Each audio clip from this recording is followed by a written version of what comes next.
And we are live. How's everybody doing tonight? My name is Anthony Brian Logan, and you're watching and/or listening to ABL Live.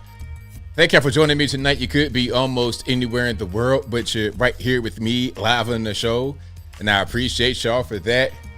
We got a whole lot going on all over the mainstream media, social media, everywhere, and I don't know where to start. First of all, the Lululemon founder, Katt Williams, says, hey, I don't like the direction the company is going. Although he's not part of the company anymore, he still has his 2 cents on what's happening. We'll talk about that a little bit more a little bit later. Also, the crazy Vegas courtroom attack, there's history there. This guy shouldn't have been without handcuffs, ankle shackles, something. He was just out there in regular street clothes while being sentenced. I don't know why. He wasn't going to come home. We'll talk about that a little bit more a little bit later. Also, yet another LGBTQ elemental P XYZ shooter, this time in Perry, Iowa. There's an obvious pattern here. Can we get down to the core of it? Can this be fixed? Are there external factors causing this kind of thing to happen over and over and over and over and over and over again? We'll talk about that a little bit more a little bit later. Also, we got to talk about this man's Mustang that was allegedly vandalized by some white supremacists out there in Los Angeles, California. Is that MAGA country or what? Also, healthcare for illegal aliens in California. We'll talk about all those things and more on tonight's episode of ABL Live. And thank y'all again for being here. You guys are the best audience anywhere on these internets. If you like what you're hearing so far, please give the video a thumbs up, like the video, share the video, do all of that good stuff. That'll help me out tremendously. We got a whole lot going on tonight. We're going to get into quite a few things. I got quite a few videos for you guys that I've not shown yet on the regular pre-recorded. But first things first, shout out to the sponsor. Shout out to patriotpost.us, your best source of news and information anywhere on these internets. Their link will be in the box, or just visit patriotpost.us right in your browser and tell them that ABL sent you. Also, go to ablmerch.com. We got the hats, t-shirts, stickers, hoodies, mugs, and more right there on the website, ablmerch.com. That is ablmerch.com. Also, check out my regular website, anthonyblogan.com. That is ANTHONY, the letter B, LOGAN.com. Go to the front page of the website. I have articles for each video that I put out. And in each article, you'll be able to find sources, videos, whatever you need, a full summary. It's all there on the front page of the website, anthonyblogan.com. And also go to the contact page, anthonyblogan.com/contact. You can find my email address, my snail mail address, my social media accounts, my Facebook, Instagram, Twitter, not going to call it X. All those good things are right there on anthonyblogan.com/contact. And as I always say every single stream, because I don't want to see, you know what, maybe I'll stop doing my disclaimer when I don't get any more emails from people talking about, hey, you know, I was on YouTube page watching the video and then you responded to my comment and then I contacted you, all this. Until I don't see that anymore, I'll keep doing my disclaimer. So whenever I post a video on YouTube especially, but sometimes Instagram, Facebook, whatever, what'll happen is you'll reply, you'll comment under the video, and then someone will reply to your comment. And then someone may have my picture. They may steal my picture. They may have a name that looks like my name, and you're not really looking. You think it's me. You think it's me responding to you, but it's not me. It's a pretend person. It's a bot. It's some dude living in a 45-man, 175 square foot shack in Nigeria. Okay, everybody got bald heads. It's 100 degrees. It's sweating. Everybody got regular Android cell phones, and they're sending out 1,000 messages to random people per minute. Okay. And the whole objective is to get you to send them some money, to send them something that they're able to get to benefit financially. So if you get a message or a comment or something like that from someone you think is me talking about send you some money or a gift card or something like that for some kind of benefit, for some type of investment, I want you to know right now that it's a scam and it's not me. Please don't get scammed in 2024. Don't nobody got no time for that. Okay, we have hyperinflation setting in. We have this guy in office who doesn't know what's happening. The vice president is equally as incompetent for different reasons. The guy in there right now is just a million years old. Maybe if he was a little bit younger, he wouldn't be as bad. He'd still be bad, but he wouldn't be as bad. He's bad, but then on top of that, you put his ancient age. It's like, okay, you can have a bad car, a bad brand new car, but take that same bad brand new car and then put it through 40 years of floods and tornadoes and earthquakes and wear and tear. Okay, you're racing it. The tires are bald. The timing belt has been popped. It needs everything. Every light on the dash is on. Every single light. The check engine, flat tire, oil pressure, everything is on. That is what we're dealing with right now with Joe Biden. My point is this. Don't get scammed in 2024. Don't nobody got no time for that. That's not what we're here for, okay? So we got quite a bit going on here. And thank you guys again for being here. Shout out to you guys on the Facebook as well. I appreciate y'all. I'll see y'all. Thank you for being over there. And we are going to get into quite a bit. Oh, and before I continue, before I get into anything else, happy J6, happy Fed Day, happy Undercover Fed Boy, happy Ray Epps Day, January 6, 2024, the third anniversary of J6. Now, I literally just put out a short video on my Instagram. Maybe you guys have seen it, maybe you haven't, but I'm going to play it for you right now. I'm going to get straight into that whole thing. I got to show it for you. Y'all give me a second because this was really crazy. All right. And if you like what you're hearing so far, please give the video a thumbs up, like the video, share the video, do all that good stuff. That'll help me out tremendously. Y'all give me 1 minute to go ahead and pull that up. But they are treating this like it's Hiroshima, Nagasaki, something like that. It's like, really? Is it that bad? Do we have an anniversary for all the Black Lives Matter riots that happened from Trump's entire time and before Trump, during Obama and Trump?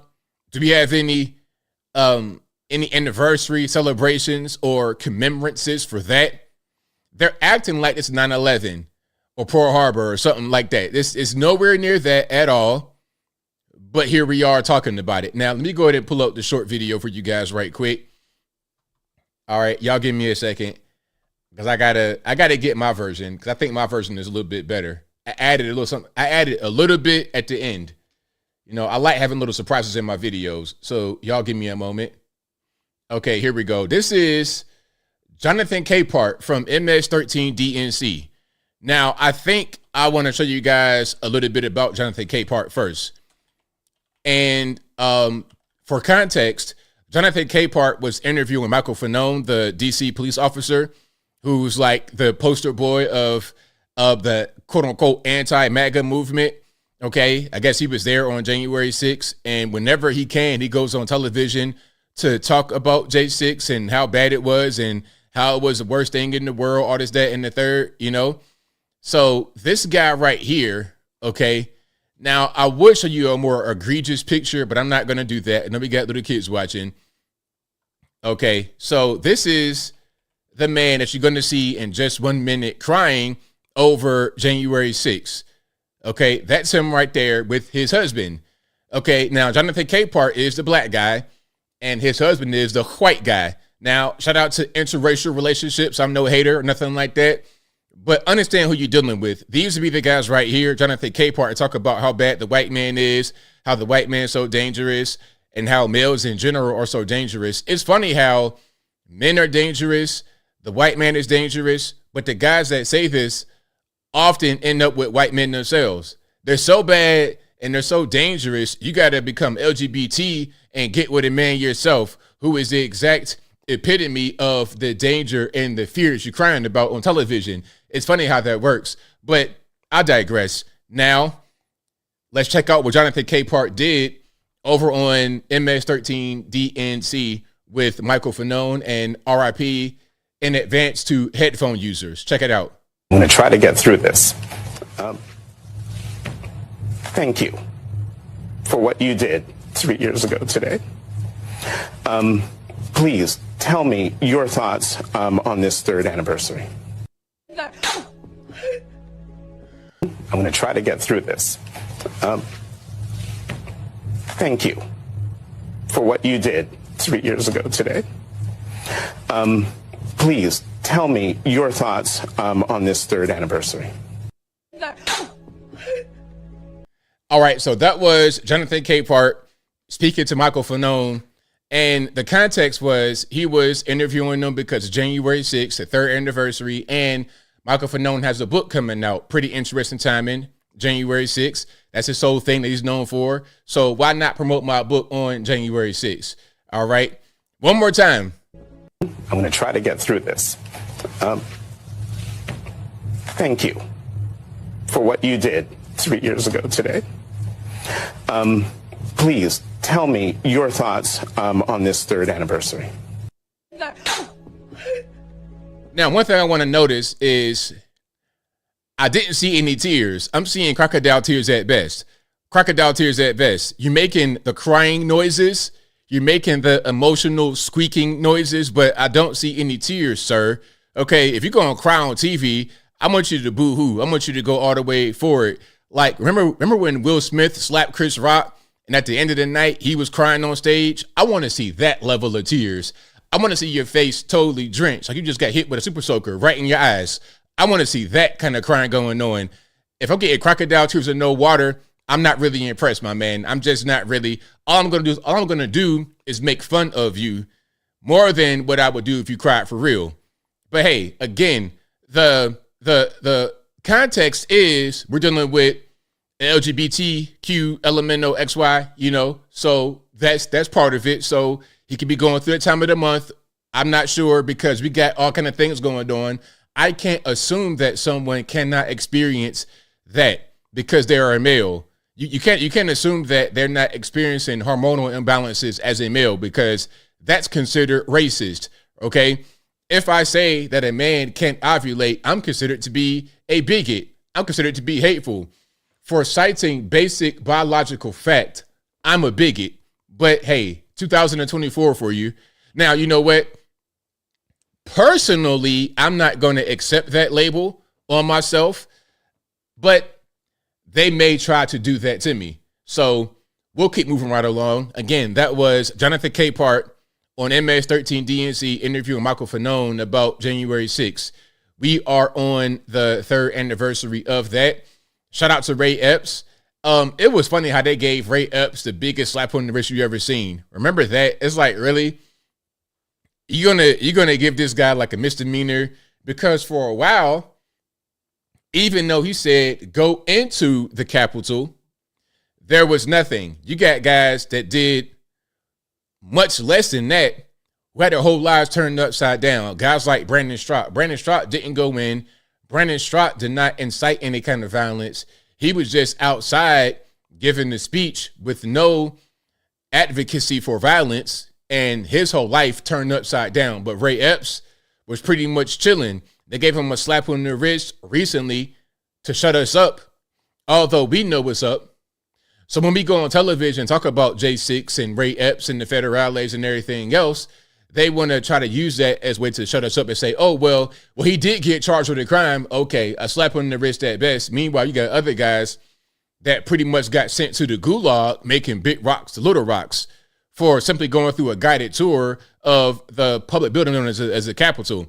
The taxpayer-funded building known as the U.S. Capitol. We got a guided tour throughout the whole thing, and guys went to the joint. Now, some guys were rioting, but that's not the majority of those who were caught up in trouble, who got sent to the joint, who got sent to the penitentiary. Okay, that's not what was going on. Not at all. And everybody knows that. That's not even a thing that we have to really argue. Nobody can really tell me anything different. Now, here's your man, Joe Biden, speaking about nonviolent crimes in a pretty interesting way. This is interesting for a variety of reasons, and we're going to get into it. I spoke about Katt Williams in the last episode. If there's anything else I missed, y'all let me know, because I see it coming right there about Katt Williams. I spoke about him last episode, but let's check this out right here.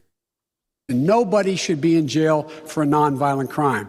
As when we were in the White House, we released 36,000 people from the federal prison system. Nobody should be in jail for a nonviolent crime. As when we were in the White House, we released 36,000 people from the federal prison system. Now, this is an old video.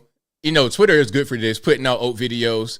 But, okay, I wonder if he still feels this way. This is from the debate in 2020. Does he still feel this way?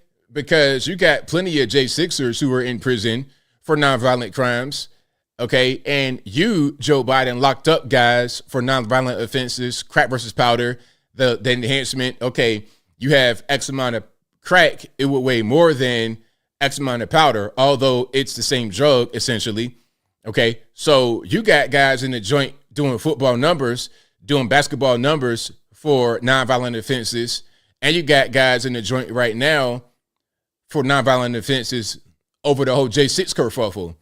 Some guys were involved in the riot, but some guys were not. But regardless of what, you still get both sides of the coin locked up for a long time. So what do you think now? It's like Nikki Haley, the video of her that came out where she said back in 2015, we can't treat illegal aliens as criminals. But now she says she wants to deport the illegal aliens. Which one is it? You want to deport illegal aliens, or are they not criminals?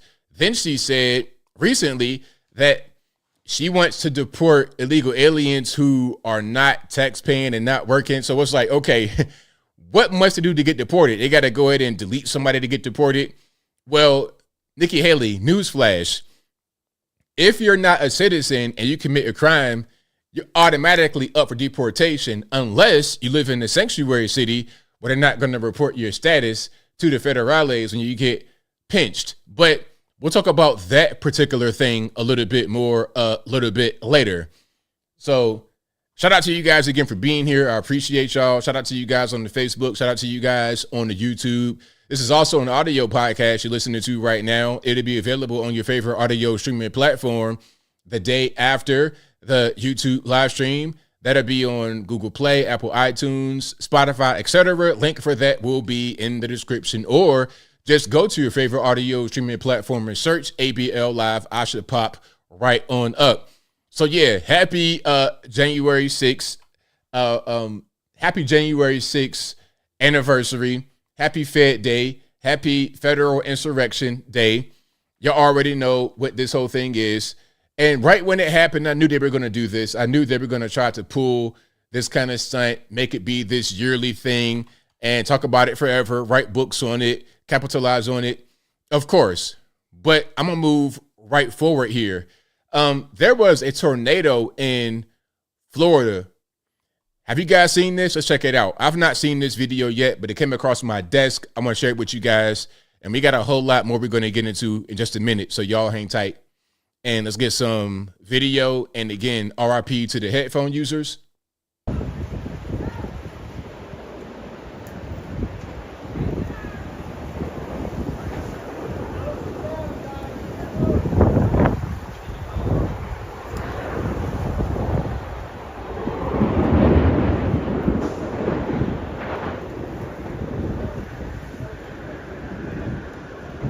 That's crazy. This is in South Florida, Fort Lauderdale, Florida. So not too far. Like a lot of times you could fly into Fort Lauderdale Airport if you're going to go to Miami. So this is like South Florida, I presume. And you got a tornado that touched down. Now, I can't really tell. I can't tell how bad it is, but it doesn't look to be too good.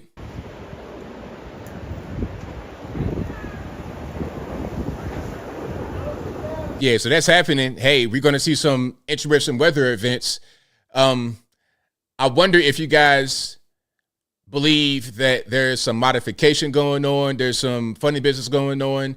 We had that Chinese spy balloon. What was it doing beyond just taking pictures and acquiring internet data? What was it really doing? Or cell phone tower data? What was it doing? I mean, hey, I don't want to put on my tinfoil hat too early, so I digress. I'm not going to play that one. I watched that. That was way too cringe. That was too cringe for me. But here's another one that may not be as cringe. Now, this one is from a young lady on the TikToks, and she's being attacked by the LGBTs because she called these people rainbow bullies. I think that's the appropriate term for some of these people, okay? Because they use that flag as a weapon. They use their flag as a shield, as a pistol, as a bludgeoning instrument. It's not really about them just trying to express themselves and love who they want to love. It's about trying to attack you and make you do things you don't want to do. Now, there's a certain word for that. When you're talking about someone's sexual orientation and then being forced in something that you don't want to do, there's a certain word for that, but it kind of escapes me right now, so I digress. Let's go ahead and check it out. I'm so excited that you said this. Okay. First of all, you just assumed my gender. Second of all, I don't give a fuck. Sorry for the cursing, but the context, she's responding to a comment, and the comment says, he misgendered someone, and you calling the LGBT plus community rainbow bullies is homophobic and makes you as bad as him. How would you like it if someone referred to you as he or him? I know that probably bothers you, but the difference between us is that I don't base my emotional stability on the validation of strangers. I know, rough concept, huh? And by the way, there's nothing wrong with me accurately defining a group of people as rainbow bullies when they are literally notorious for throwing temper tantrums and lashing out at people who think even minutely different from them. And by the way, I have personally been called things so much worse than a rainbow bully. So if that is going to be the end-all be-all for your whittle feelings, then I think you need to go take a trip over to Super Weenie Hut Jr. Shout out to her. So basically, she was on TikTok calling out the rainbow bullies because they got so many words and phrases and things they want you to remember. Like the guy from Delta, remember him? That could have been what she was talking about, where the guy was trying to say, oh, you misgendered me, and trying to film him and trying to say, oh, well, you didn't do it right. It's like, look, man, I'm just doing my job. You over here looking like Ryan Reynolds. You look like you about to go play basketball right now at LA Fitness for no money and go 0 for 10 from the field and fall on the ground and start crying, okay? But you want me to call you miss. I don't see a miss right here. I see a mister, okay? Happy Gilmore at best. Powder at best. I don't see a biological XX in front of me. So pardon me if I made a mistake. And the guy wasn't even trying to be funny. He was just making the mistake and said, I'm sorry, I apologize. It wasn't enough.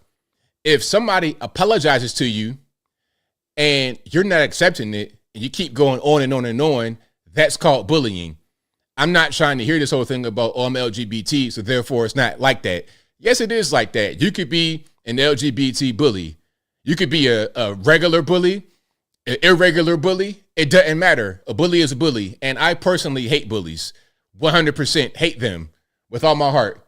And I'm using the strong H on that hate word for that particular group of people, for sure. All right. So yeah, shout out to the rainbow bullies. Now, this is some economic stuff from Wall Street Silver. I'm reading the caption right here. It says, this girl in Vancouver, Canada says, or pays $4,300. Okay. I'm not saying that wrong. She pays $4,300 a month for an apartment that's 750 square feet, 750 square feet. Quote, it's crazy out here. People moving to Vancouver, definitely prepared, could be a little stressed out financially. She's moving out and getting into a place that only costs $3,000 a month, 40 minutes away. Canada's housing market is absolutely nuts. How did they ever save for a down payment? They're not saving for no down payment. You know how much a down payment costs? And you got to have it in cash. You can't have a loan or anything like that. Okay, so my house costs less. I say all the time. My house I live in right now, I bought my house in 2020 when the market was at the perfect time for me. My house costs below $400 and I have an FHA. So I was only required to put 3.5% down. That's $17,500 in cash. It can't be a credit card. It can't be a loan. No. Because you're trying to put that down to get a loan. You see, so you can't have a loan to get a loan. If you do that, you might go to the penitentiary, Big Rocks, Little Rocks, because now that might be considered mortgage fraud. But anyway, that's 3.5. $17,500 and you're struggling to pay rent? How? If the rent is $4,300, $3,000 and you got a regular job, listen, if you have a regular job and you're trying to save for a down payment, the alternative would be sell crack, rob a bank. I'm not saying do that. Don't nobody try to say ABL said sell crack, rob a bank. I'm saying to get that kind of money you're going to need for a down payment and to furnish it and to upkeep it and to pay the mortgage, it's almost impossible right now. But let me just go ahead and play a video. This apartment is 750 square feet and I pay $4,300 a month. I'm actually moving out of the city on December 1st in a few weeks, about 40 minutes away from the city. And I am going to be living in a 1,400 square feet, 3-bedroom, 3-bathroom, 2-car garage with a yard townhome for $3,000 a month. Like, if you just go 40 minutes away, that's the difference. And I will say I have absolutely no regrets at all spending this much of my rent living in the city. This was the best experience of my life, and I'm so glad we did it. I love my apartment. It's stunning. I will say, I don't know, if people are planning to move to Vancouver, like, definitely prepare to be a little bit stressed out financially and, like, having to figure that stuff out. Although this is the most gorgeous city I've been to lots of places. Vancouver is genuinely the most beautiful city. I love it so much. Now, here's a question.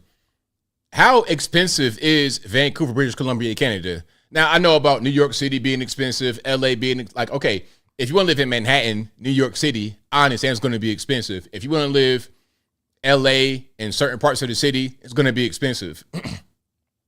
Chicago, Boston, same thing. Miami, Florida, depending upon where you want to live, it could be expensive. But Vancouver, when I think about expensive places in the world, I don't necessarily think Vancouver. But maybe I'm wrong about that. I'm not a Canadian. I'm not sure how you guys get down, but the economy is like, if it's much different than here, if that's an expensive place or not, I don't really know. But $4,300 for a smaller apartment, 750 square feet, that's crazy to me. But hey, that's what's happening now. I'm hearing about some really expensive properties. And like she said, she can get a bigger spot for less money, but you got to go far away. And that's the whole thing. You know, you got to go to BFE. You got to go way out in the boondocks and have a crazy commute to go to work. I was reading that Taraji P. Henson, the actress, who was talking about not getting paid enough, she complained about Tyler Perry's production team or whoever is responsible giving her rental cars to drive to work. And she's like, well, how am I going to get to work safely in Atlanta? I got to have a driver. It's like, so you're trying to complain to us about not having a driver that is paid for by the production of the movie that you're in? I mean, come on. You're talking about a Tyler Perry movie. We ain't talking about Mission Impossible, Fast and Furious. We're not talking about some big Hollywood block. We're talking about a Marvel movie. We're talking about a C-list movie at best. Okay, I'm not trying to say Tyler Perry is bad. I'm not trying to hate on him, but I'm just trying to say we're not dealing with a ton of money. So why would that be a complaint? But in the thread I was reading, people were saying they had commutes of like an hour and a half every day. One way commute of an hour and a half, 90 minutes to go to work, and then 90 minutes back driving. No train, straight in their vehicle. So if you have an actress complaining about going from her condo in Buckhead somewhere to somewhere out in Lithonia, wherever Tyler Perry Studios is, going 20 minutes, driving herself, How about people that have to drive an hour and a half to go to work? You see what I'm saying? People live different realities. But anyway, I digress. Now let's get to some more here. There's a whole lot happening. Here's one talking about taxes. I want to play. I've not seen this, but it looks pretty interesting because we got this really big debt tab on our back, and I don't see how it gets paid anytime soon. What may end up happening is that you get taxed to the bone.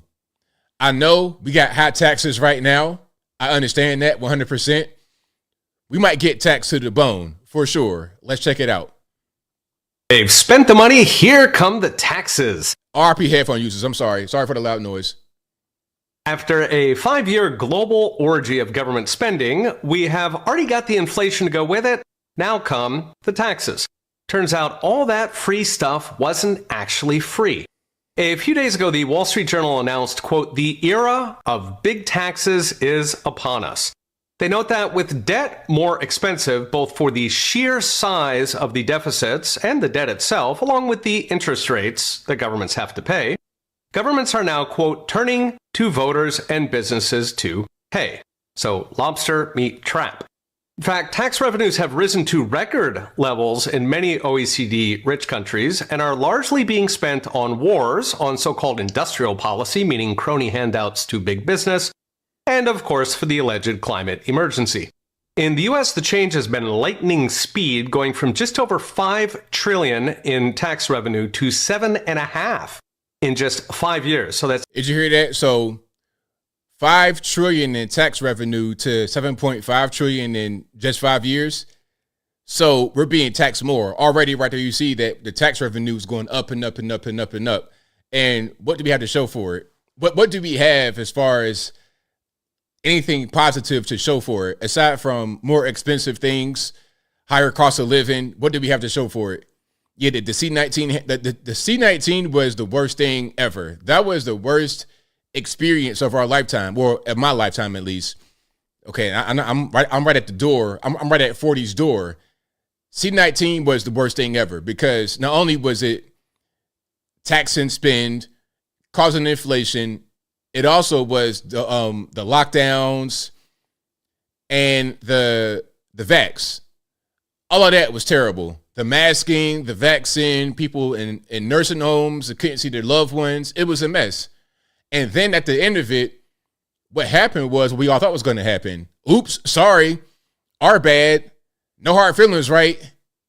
Yes, there are hard feelings. Yes, I do have hard feelings. Yes, I do. It's a 48% rise.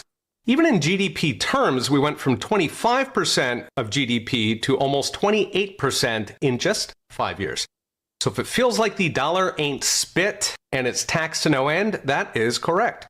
Of course, taxes don't even come close to covering the obscene government spending of these past couple years, which is actually accelerating. The US spending is up to 38% of GDP. In Europe, it's over half. And if you take the taxes versus the spending, that means there's about a 10 percentage point gap between what they spend and what they take. So to close that gap, they'd have to literally raise taxes by a third. So you'd be looking at income tax rates of something like 60% or more, even if they stopped hiking new spending. 60%. Like how do they take more of what you earn than you? 60%. I mean, look, okay. I got a theory, and just bear with me. Now, when you're talking about ownership of a business, let's say, if you give up more than 51% of the company, if you give up more than that, doesn't that mean you don't own it anymore? Doesn't that mean whoever has the majority share owns the company? So let's say, for example, I start Lululemon and I have 100% ownership of the company. Just me, just ABL, 100% ownership. I decide to go into a business deal with somebody.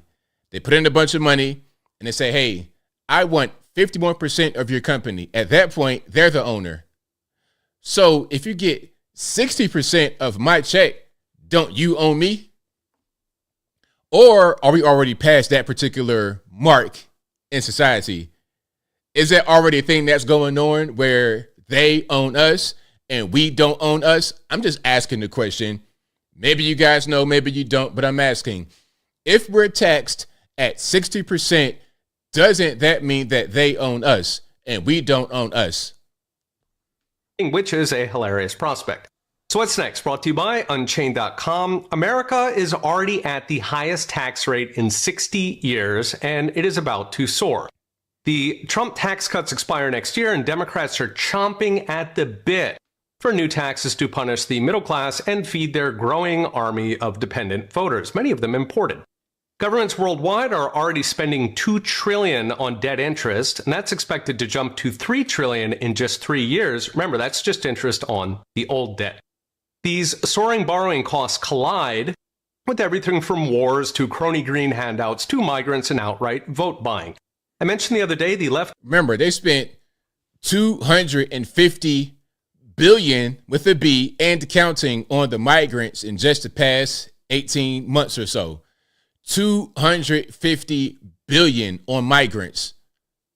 Okay. And the funny part is that they're breaking the law. They're breaking the law by coming over here illegally, but we're allowing them to come into the country. They come straight to the border, through the barbed wire, through the wall, through the water, whatever. They come into the country and we give them the red carpet, the Olay defense. Come on in. Come one, come all.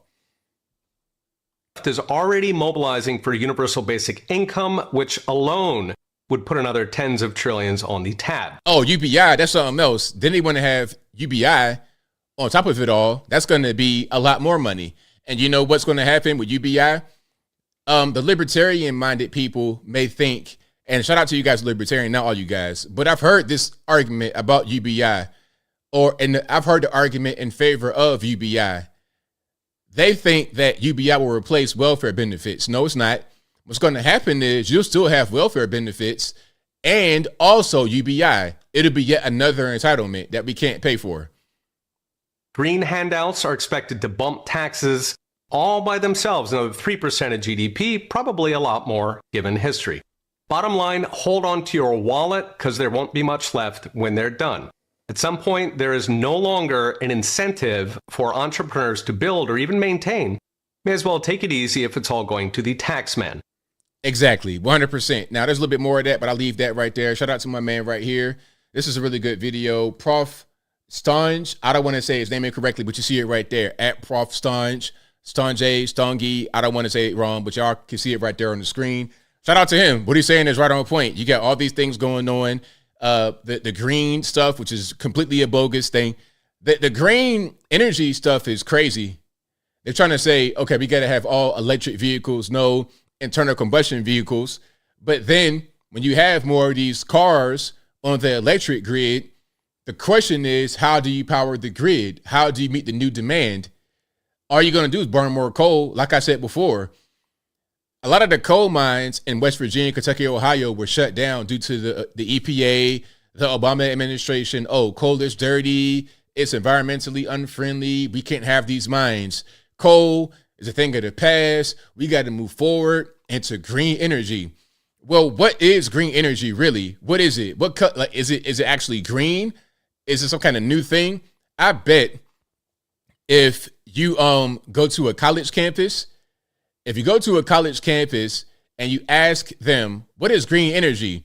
They'll say, oh, it's a new energy and it comes from Mars and it's green. And then they put it into stuff to make it clean. You'll probably get that kind of answer.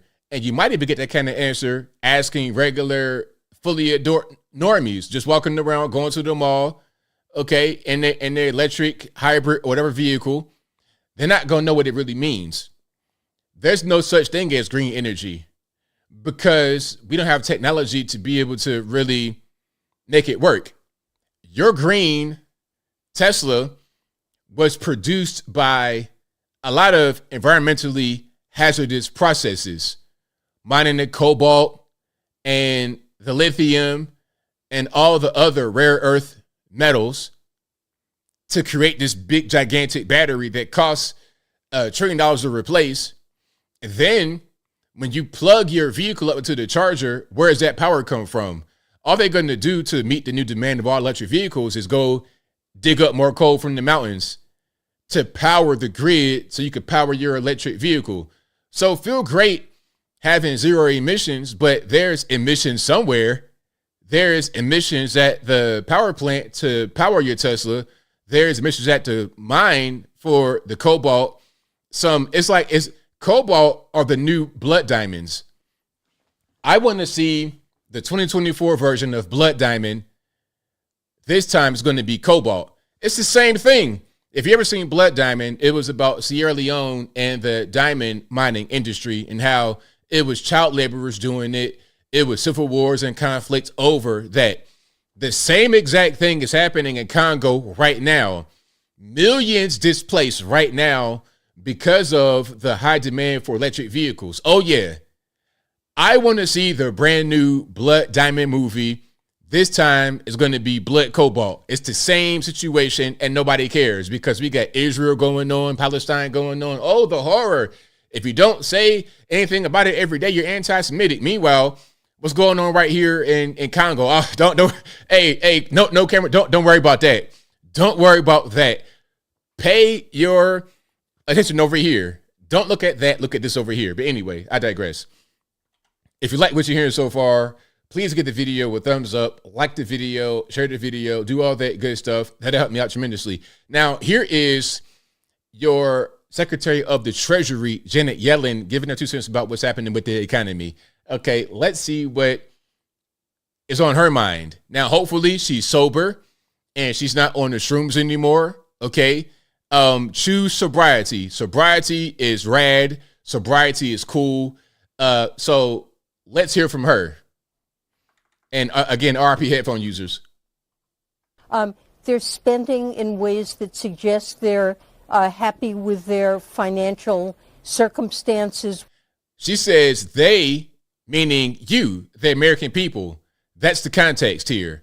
She says that it's not really a big deal with the economy because they are spending like everything's okay. Let's rewind, start from the top. They're spending in ways that suggest they're happy with their financial circumstances. We're seeing a huge number of new businesses being formed, an investment in American businesses that suggests confidence in the future of the economy. I think those are all good signs. So there you have it. I mean, Janet Yellen, she says everything's okay, because Americans are spending like ain't no problem. They're still going to the mall. They're still buying their mansions for way overpriced. It's okay. It's no problem. Okay, so, hey, take her word for it. Now, again, I don't know if she was sober or clean or high on has gasoline. I don't know. But that's her. That's what she said. Right? That was her words. Now, here is something from Nikki Haley. Now, I've been covering her over the past few days. Now, I don't know why she's still a thing. I don't really get it. I don't understand. I don't understand how she can still consider. I'm not sure how she's still considered at all anyone who should be paid any attention to whatsoever. DeSantis is a governor of Florida. Okay, cool. He's doing a good job there. Vivek he's doing very well in debates. He performs very well. He speaks very well. He's successful in his own right with like Big Pharma, biotech. I'm not really sure what he does. But he has some, he does well on his own. Now, Chris Christie, Nikki Haley, what do they do? Nikki Haley's not in government anymore. She's pretty much just chilling, trying to become the president with no chance. Now, let's hear what her thoughts are about Ukraine. All right. With Ukraine, Trump, Ron, all of them has said, let's leave Ukraine. Let me tell you why Ukraine is important. First of all, you should know at the United Nations, Ukraine was one of our good friends. They voted with us on almost everything. They supported all of our initiatives, whether I asked them to or not. But here you have this pro-American, freedom-loving country that was invaded by a thug. 500,000 people have died and been wounded because of Putin. Now, I don't think we should give cash to any country, friend or foe, because you can't follow it and you can't hold it accountable. I don't think we need to put troops on the ground in Ukraine, and the Ukrainians don't want it. They want to win this themselves. But I think we need to give them the equipment and the ammunition to win. Why should we care about Ukraine? Anybody thinking that, that's a legitimate question for you to ask. And I am sorry that Biden and no member of Congress is explaining that to you, but I will, because you deserve it. When I was at the United Nations, I saw that terrorists, dictators, and thugs always tell you what they're going to do. They're amazingly transparent. Hamas said they were going to go into Israel. They did. China said they were going to take Hong Kong. We watched it. Russia invaded Ukraine. They told us they were going to. China says Taiwan is next. We better believe them. Russia said once they... So, like, you know what I'm hearing right now? What I'm hearing is, okay, we're going to be in Israel, we're going to be in Ukraine, and we're going to be in Taiwan as well. This is ridiculous. If we go to Taiwan and try to do anything over there, China doesn't really care. China is an advanced country, nuclear weapons, military is crazy. They would instantly send a nuke straight to USA right away. They had the spy balloon over us. We didn't do a thing. We let the spy balloon do its whole mission before we shot it down at the very end, like we actually did something. Okay, you want to shoot it down now. It went across the entire Pacific Ocean, through Alaska, Canada, the entire continental United States of America, went all the way across, took pictures, took cell phone data, and then when it was done, you shot it down. So if we can't even get that out the sky, how are we going to go to Taiwan and do anything over there? This is what they call a dummy mission, a crash test dummy mission. You want the U.S. to crash out over foreign nations. We don't like this. This is why we voted for Trump, at least partially why, because he was not in favor of that either. The question is, why is Nikki Haley and these other neocons and whatnot, why are they so in favor of these foreign conflicts? And on top of that, we just talked about the debt we got going on, the debt that can't be paid. I mean, how are we going to fund all this? I don't get it. They take Ukraine. Poland and the Baltics are next. Those are NATO countries, and that puts America at war. This is about preventing war. It has always been about preventing war. We don't want our men and women to go have to fight. And so supporting Ukraine is actually preventing war and seeing it for what it is. And look at this crowd. You got like senior citizens. Like, okay, you got to reach out to the younger audience. Nothing against anybody that is up there in age. I'm just saying, like, this is not how you go about it. This is not a winning strategy. So when you're talking about the RNC, I got to ask, what are they doing? Okay, they're having this little town hall on CNN. Why? In Iowa. Why? I know you got the primary going on, but still, this is just a losing strategy. What she's saying are the words of a loser. Where she's doing this at is the platform of a loser. I don't get it. And Putin has hit rock bottom. We know that. He's lost 87% of the troops that started the war.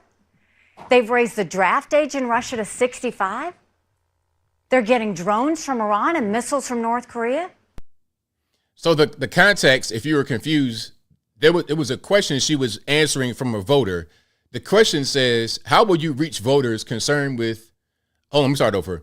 How will you reach voters concerned you are more of a war hawk than a peace through strength leader? And then I think another question was, why should Ukraine be a concern? Why should we care about Ukraine? And then she answered the question. Look at her face. Okay, I'm looking at Dick Cheney part 2. Bomb, bomb, bomb, bomb, bomb, Iran. I'm looking at John McCain 3.0. I don't like it. I don't like it. Nikki Haley, I don't want to see her no more. After this cycle, I don't want to see her again, ever in my life. Ever. Now, let's look at Vivek. He had a post, I guess you would say, a post town hall interview. I didn't watch their interview. I didn't watch their town halls at all but I watched some highlights. It's like watching a regular season basketball game. Why? let's get to the playoffs where the real action happens. I'll watch some highlights of the games during the season, but I'm not going to sit here and watch the Atlanta Hawks play the Indiana Pacers for what? Like regular season? Why am I watching them on a Tuesday on the regular season where you got guys resting? The game is meaningless. Let's get to the playoffs where things actually matter. But what's happening right now with the debates and the town halls, meaningless. If there's a good comment, a good remark, an outburst, if a protester gets there, like remember that guy that was protesting, or it was a bunch of guys that were protesting Bill Clinton at certain rallies because it was a thing on Alex Jones where they had that shirt that they called him a grapeist. So you would have Slick Willie talking at events, and then he'd be talking for a while, and then the random guy would just start screaming, Bill Clinton's a grapist, and then reveal his shirt. If that kind of thing happens, okay, cool. Now we got some excitement. But beyond that, I have zero interest in any of the GOP debates, any of the town halls. When we start to get to the summertime and we know what the nominee is going to be, and we get to that action, okay, now we're cooking with gas. But until then, highlights only for me. Highlights only for me. Now, let's watch this right here from your main man, Vivek Ramaswamy. Let's talk about what white supremacy and what happened last night for a moment, because when you were talking to reporters last night, you called white supremacy a myth. When someone asked you about Dylan Roof, you said you didn't know who that is. Have you looked up what happened in 2015? Yeah, look, I said this last night. Invidious racial discrimination is wrong no matter how it happens. But if a Washington Post reporter is asking me almost like a catechism, whatever question I said, I'm against invidious racial discrimination, whatever form it takes, but says, do you denounce white supremacy? It's incumbent on us for us to define what white supremacy is. I wrote my book, Woke Inc., and I've written about the detailed understanding of what the popular understanding of these terms have come to mean. Do you believe punctuality is a vestige of white supremacy, Dasha? Look, because if you don't, then that's a good question. That's a good question because, okay, I guess they were trying to get him to denounce white supremacy, and maybe his answer was not to their liking. But he's like, okay, let's define what that actually means. What are we saying? Because some would say that being punctual is an attribute of white supremacy. So you can't say that someone should be on time, because if you do, you're being a racist and you are perpetuating white supremacy. Okay, so that's a good question, actually. I have a disagreement about many of the people who are defining those terms, or the written word, or the use, or the nuclear family. These aren't my words. These are the words of intellectual proponents from Ibram Kendi to the Ayanna Presleys to BLM that have said these are vestiges of white supracy. So Mr. Ramaswamy, we can't have it both ways. What you do, though. We have to have an honest discussion. Straw man arguments. Last night you brought up Jussie Smollett as the best example of white supremacy. Was the hottest thing in news in the back of a fake actual attack on him that we have to contend with. And yet you have examples like the Buffalo shooter in New York just in 2022. You have other examples. But you are also cherry picking when you bring up Jussie Smollett. I'll look at all of the statistics. More black on black crime. If you really care about actual crime against black Americans, let's get to the root causes of it in the inner cities of this country. The Anti-Defamation League tracked a 38% increase in white supremacist propaganda last year. But what does that really mean? What does that mean? Okay, so the ADL, and we know about the ADL, how they are, they tracked a 38% increase in white supremacist propaganda. But what does it mean to have white supremacist propaganda? Like, can we get down to the bottom of that? I mean, what does that really mean? They throw things out there like that, and they have the media repeat it, but they don't get down to the core of what they're talking about. They'll just say a thing, have a blanket statement over it, and say, okay, that's legitimate. But what are we saying here? What does that actually mean? They don't really give you the answer. The Anti-Defamation League. Yeah, the ADL, I don't think is a particularly credible source when they have cherry-picked information. When we're talking about I would suggest look at there's a table, 2x2 table, federal law enforcement data, which you could say what you do. Maybe we shouldn't believe that either. But Okay, look at black the on Asian FBI crime, black hate on black crimes, crime, the FBI white on hate black crime crime. statistics. That's a law enforcement agency. 59.1% was based on race, I look at ethnicity, absolute and violence. ancestry, saying hate crimes rose I look at 12% absolute violence, between Doctor. 2020 and 2021. Look at the absolute. Okay, but hold on. Because they're over talking to each other. Enforcement agency. classification of 59.1% hate was crimes based on itself. race, I look at ethnicity, absolute and violence. ancestry. So if you have a hate crime that happens based on race, ethnicity, ancestry, who's committing the crimes and who is the crime being committed against? Let's talk about that part. And are these just reports of crime or are they convictions? Because we know how that goes.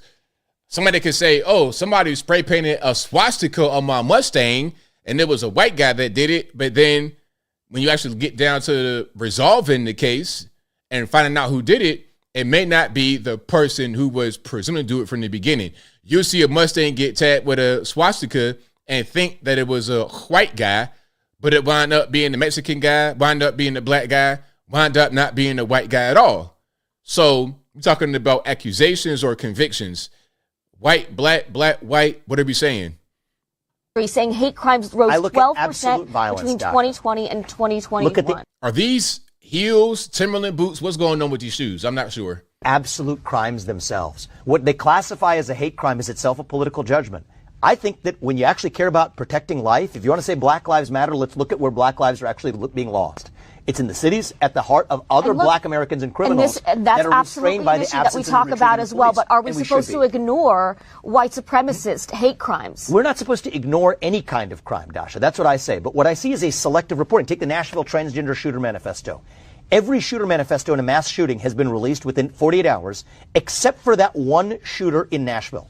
Now, it ended up being leaked. What do you see? It wasn't a white supremacist. It was somebody that was actually making fun of using derogatory terms. I believe. Okay, so why are cracker you okay was the talking term about that that was manifesto Because the and not rest- talking it's not about that the I'm not manifesto okay. from I'm okay talking the about both. 2015 I'm Dylann more than Roof okay shooting? talking about both. But what I'm asking is, why is the mainstream? Dylann Roof. Okay, this goes on for a long time. I'm not going to spend too much time on this, but I don't really understand the fascination with the white man, mainstream media, white supremacy, all this dumb stuff. And they ask these questions to Republican candidates, but they don't give the same kind of questions to anybody on the left at all. They don't really do that. It's just a weird thing. But yeah, shout out to Vivek.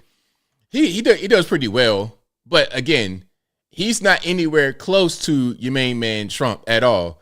Now, we're going to switch gears a little bit. We're going to go to the border. Okay, now this is an interview with someone at the border. And I'm going to read the caption here. We're going to get into some of the interview. It says, and this is from Ben Burkham. Shout out to him. This might be the most insightful and terrifying interview I've ever done. Iranian national who crossed illegally into Tacoma, California, warns me and America of what's coming. You must watch the whole thing. Listen to what he says about Trump versus Biden. It is truly incredible. Please share and help wake up the sleeping masses. Biden and the Democrats are national security threats. I would trade this guy for any of the Democrats in power right now. Let's check it out. If I was a governor here, I would be afraid because all of these people in China, military age, India, military age, even myself, I'm a military age. And there's a question is coming up in here. One scary question. If an incident between US and China occur in Taiwan, what these people do? Or they come aside of US or they take China's side? Let's pause right there. So we just heard Nikki Haley talking about, we got an issue with Taiwan. Might got to go over to Taiwan. So if she became president, and God forbid it ever happens, but if Nikki Haley becomes president and then she orders your sons to go die in Taiwan, what happens when the people who are already here in America that came from China fight for China domestically when they pick up arms against us? I mean, is that impossible? Is it impossible? We know that China has number 2 illegal alien group right behind Mexico coming to the United States. So what happens? You got military-aged men And these guys might even join the military. Didn't they just say recently from Dick Durbin, Illinois, that they're trying to recruit illegal aliens to become part of the U.S. military in exchange for citizenship? Didn't they already say that? So what's to prevent them from coming over here illegally, joining the military, and then when it comes time to activate, they turn their guns on us? I said it before. People are asking, well, do you think the military would turn their guns against American citizens? If they were told to turn their guns on American citizens, would they do it? I don't think American citizens, people who were born, raised here, true Americans, would turn their guns on their fellow citizens. But if you just came from Guinea-Conakry or Beijing, China, or somewhere else in the world, it might not be a big deal, especially if you have orders from your country of origin to do just that. If you came over here and you were paid, you volunteered to do just that. You may have CCP here already, and we already have seen evidence of it. I covered stories where it was 2 guys in the military from China that got caught doing some espionage and whatnot. And then you had Fang Fang with Eric Swalwell. They're already here. They're already doing it. Don't know, and no one's know. What was the route you took from Iran? Come to Turkey, and Turkey to Mexico, Mexico to United So States. what would prevent a terrorist from doing the same thing? Nothing. Exactly nothing. That's scary. Real scary. I'm telling you, friend, if you see the Europe, the people, politician in Europe is sleeping out. Well, don't be offended, but Joe Biden is sleeping at the moment. He's terrible. It's far more than terrible. Not for U.S., for all of the war. Just look at the world. We have 3 war. We have sanction. We had a recession in the entire planet. Now, pause right here for a little bit of context. If you guys are just now coming in, this guy is at the border, coming across on the border to the United States, illegal from Mexico, and he is an Iranian national. Okay, he said he went from Iran to Turkey, and Turkey to Mexico, and then he's crossing illegally into U.S. He is an Iranian national.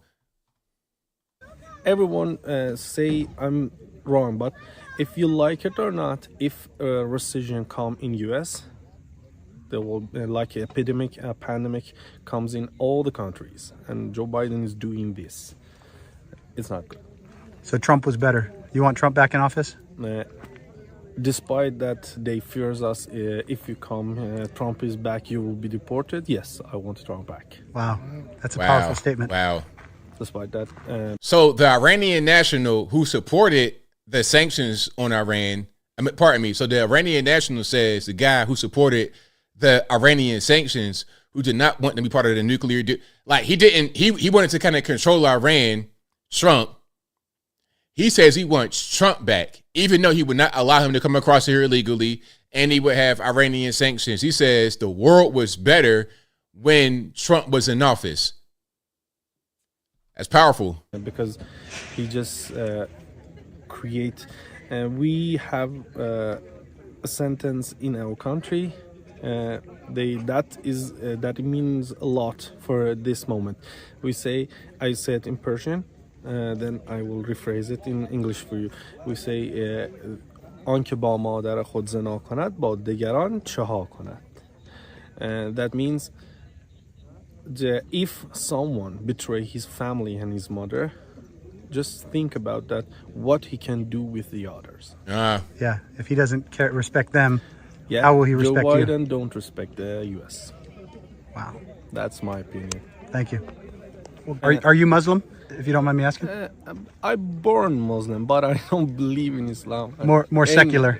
More secular. Yeah. Secular, non-believer.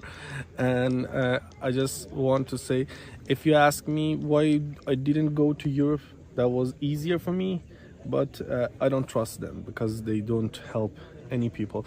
And the last thing I said, I don't know if it's Reagan or if it's Nixon said that. I think Reagan said that. Reagan once told the people of the world, We are the last stand against falling into democracy. If U.S. The guy is very educated because, you got to understand, and I know you guys know, but the border crossers, we're not dealing with a bunch of impoverished people, because if you come from Iran to the United States, you can't be really poor doing that. You're not stowing away on a ship.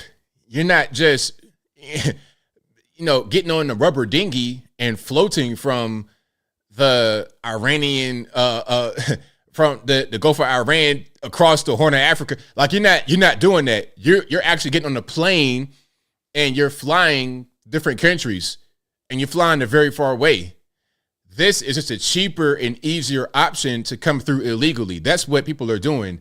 They are doing this process as their legal immigration. That's what they're doing. Okay, I covered a story about California expanding Medi-Cal to illegal aliens.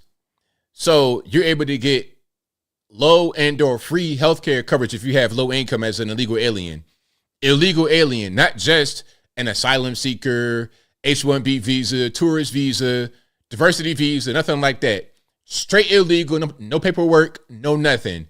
You came across illegally and you just here. You were a gotaway. You're able to get free healthcare. And the thing is, you can get all kind of stuff, vision, dental, all kind of surgeries, and maybe even if you want it, if you fly that way, get you a sex change. So check it out. If somebody wanted to, let's say, if they were in the LGBTQ element of P, X, Y, Z culture in their country of origin, and they wanted to get a sex change, they might just put it together with okay, how much will it cost? It's going to cost, let's say, 40 grand in my country of origin. If I go to the US, it might cost 5 grand total for the coyote, for the flight, whatever, maybe 10 bands. I go to California, establish residence, and then I get the same surgery for maybe 30 grand less. You see what I'm saying? And I'm in America. They kind of just putting 2 and 2 together to get 4. They are using the border as their new version of legal immigration because the door is open. If you have 2 doors, right? Under Trump, one door was closed all the time, meaning the illegal immigrant door is always closed. If you were able to break the door down some kind of way you got through, then congratulations. But the door was always closed. Now, there's another door that's open, but there's a gate, and you got to buy a ticket, wait in line. You can't just walk straight through, but the door is open, but there's some stuff with it. Now, under the Biden administration, the same 2 doors, but the door that was always closed to illegal immigration under Trump is now open under Biden. There's no requirements, no nothing. First come, first serve. Come on in. The other door is still has a line and a bunch of money. Why would you go through the door that takes more effort when the other door is wide open?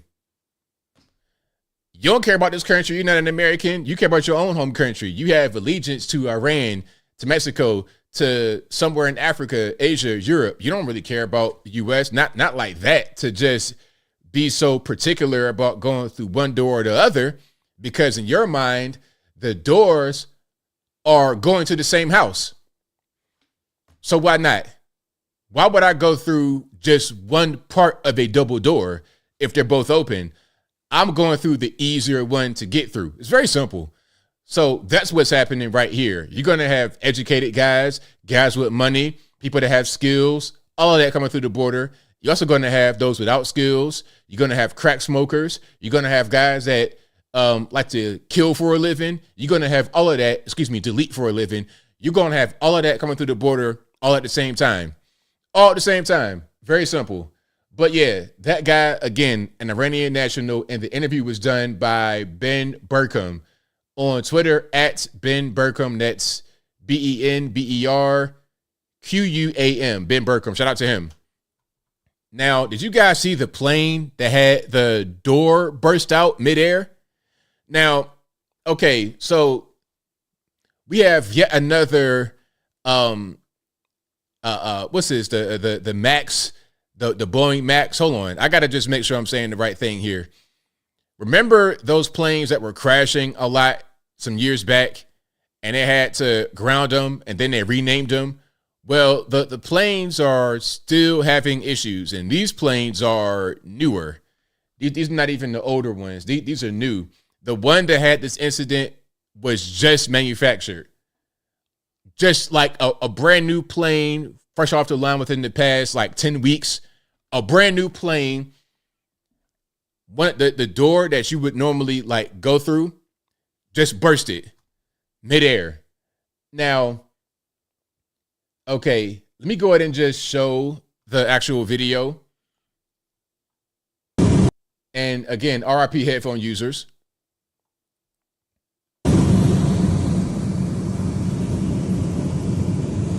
So you see, this is like after the actual incident happened. You got all the oxygen masks down. Now imagine this. They're up in the air and the door here is gone. This is like the exit row door. Gone. It literally flew off of the plane. And there was a little boy right there. Like nobody got injured. Nobody got hurt. Nobody got deleted. But I think a little boy was sitting right there. And when the door came off, his shirt just got sucked off his body. And then his phone or whatever, that's all out the window. They're about, I think when this happened, there were 16,000 feet in the air. The plane depressurized. It was a whole big mess. Now, they were able to land safely, but this kind of thing, unacceptable.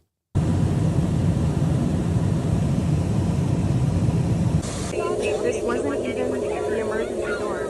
We're at the end of the plane, so the emergency door's right there. It was just a piece of the plane.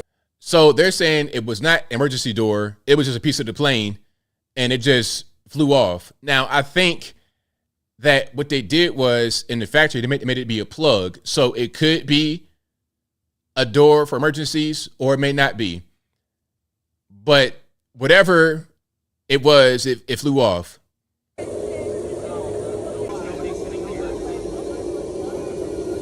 so there was no one seated there. There was thankfully no one seated near the window.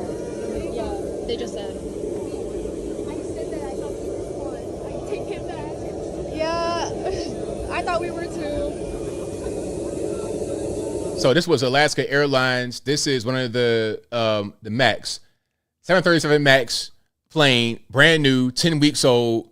The window blows out. Now I have a longer video to show you the outside of the aircraft. On Fox.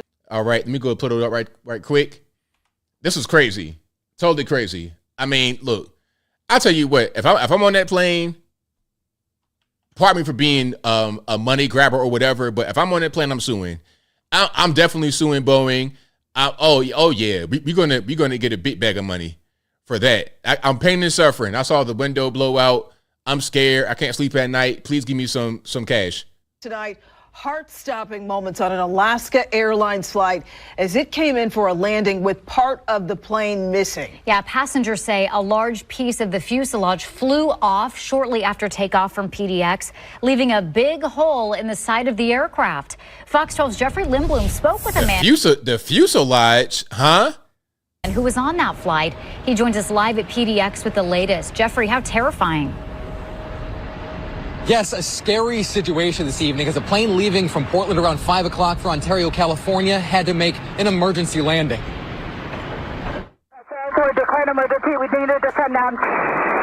I mean, look at this. Look at that. Now imagine you happen to not be in your seat. What if they were serving the actual snacks at that time and you had a flight attendant right there near that? They're going to be out. Like if they were up serving refreshments at that time, it would have been a mess. It would have been a disaster. Flight crew on Alaska Airlines Flight 1282 declaring an emergency. Look at this. I mean, totally crazy, inexcusable. The previous Max planes had issues with the engines. The engines were just, it was a weird design. It was kind of like a T-Rex. It had these really big engines. It was just weird. And some of the pilots in foreign countries had a hard time being able to fly them, which wound up resulting in, I think, 2 fatal crashes, killing hundreds of people. So then they had to ground the planes, to change the name, and now they are reconfiguring these same kind of planes, and we have this kind of stuff going on. Not even the engine issue, but just poor craftsmanship from what I'm able to see. As these photos show the aircraft appearing to be missing a panel. It was about as wide as a refrigerator and about as high as 2/3 of a refrigerator in height. Evan Smith says he was among the 100. Now, what happened was the plane, I think the plane was ascending. They were at 16,800 feet when the piece of the plane flew off. 16,800 feet. 74 passengers aboard the flight heading to Ontario. It says they've just reached cruising altitude at around 10,000 feet as disaster. 10,000 feet. Okay, pardon me. 10,000 feet, cruising altitude, 10,000 feet, and then boom, that happens.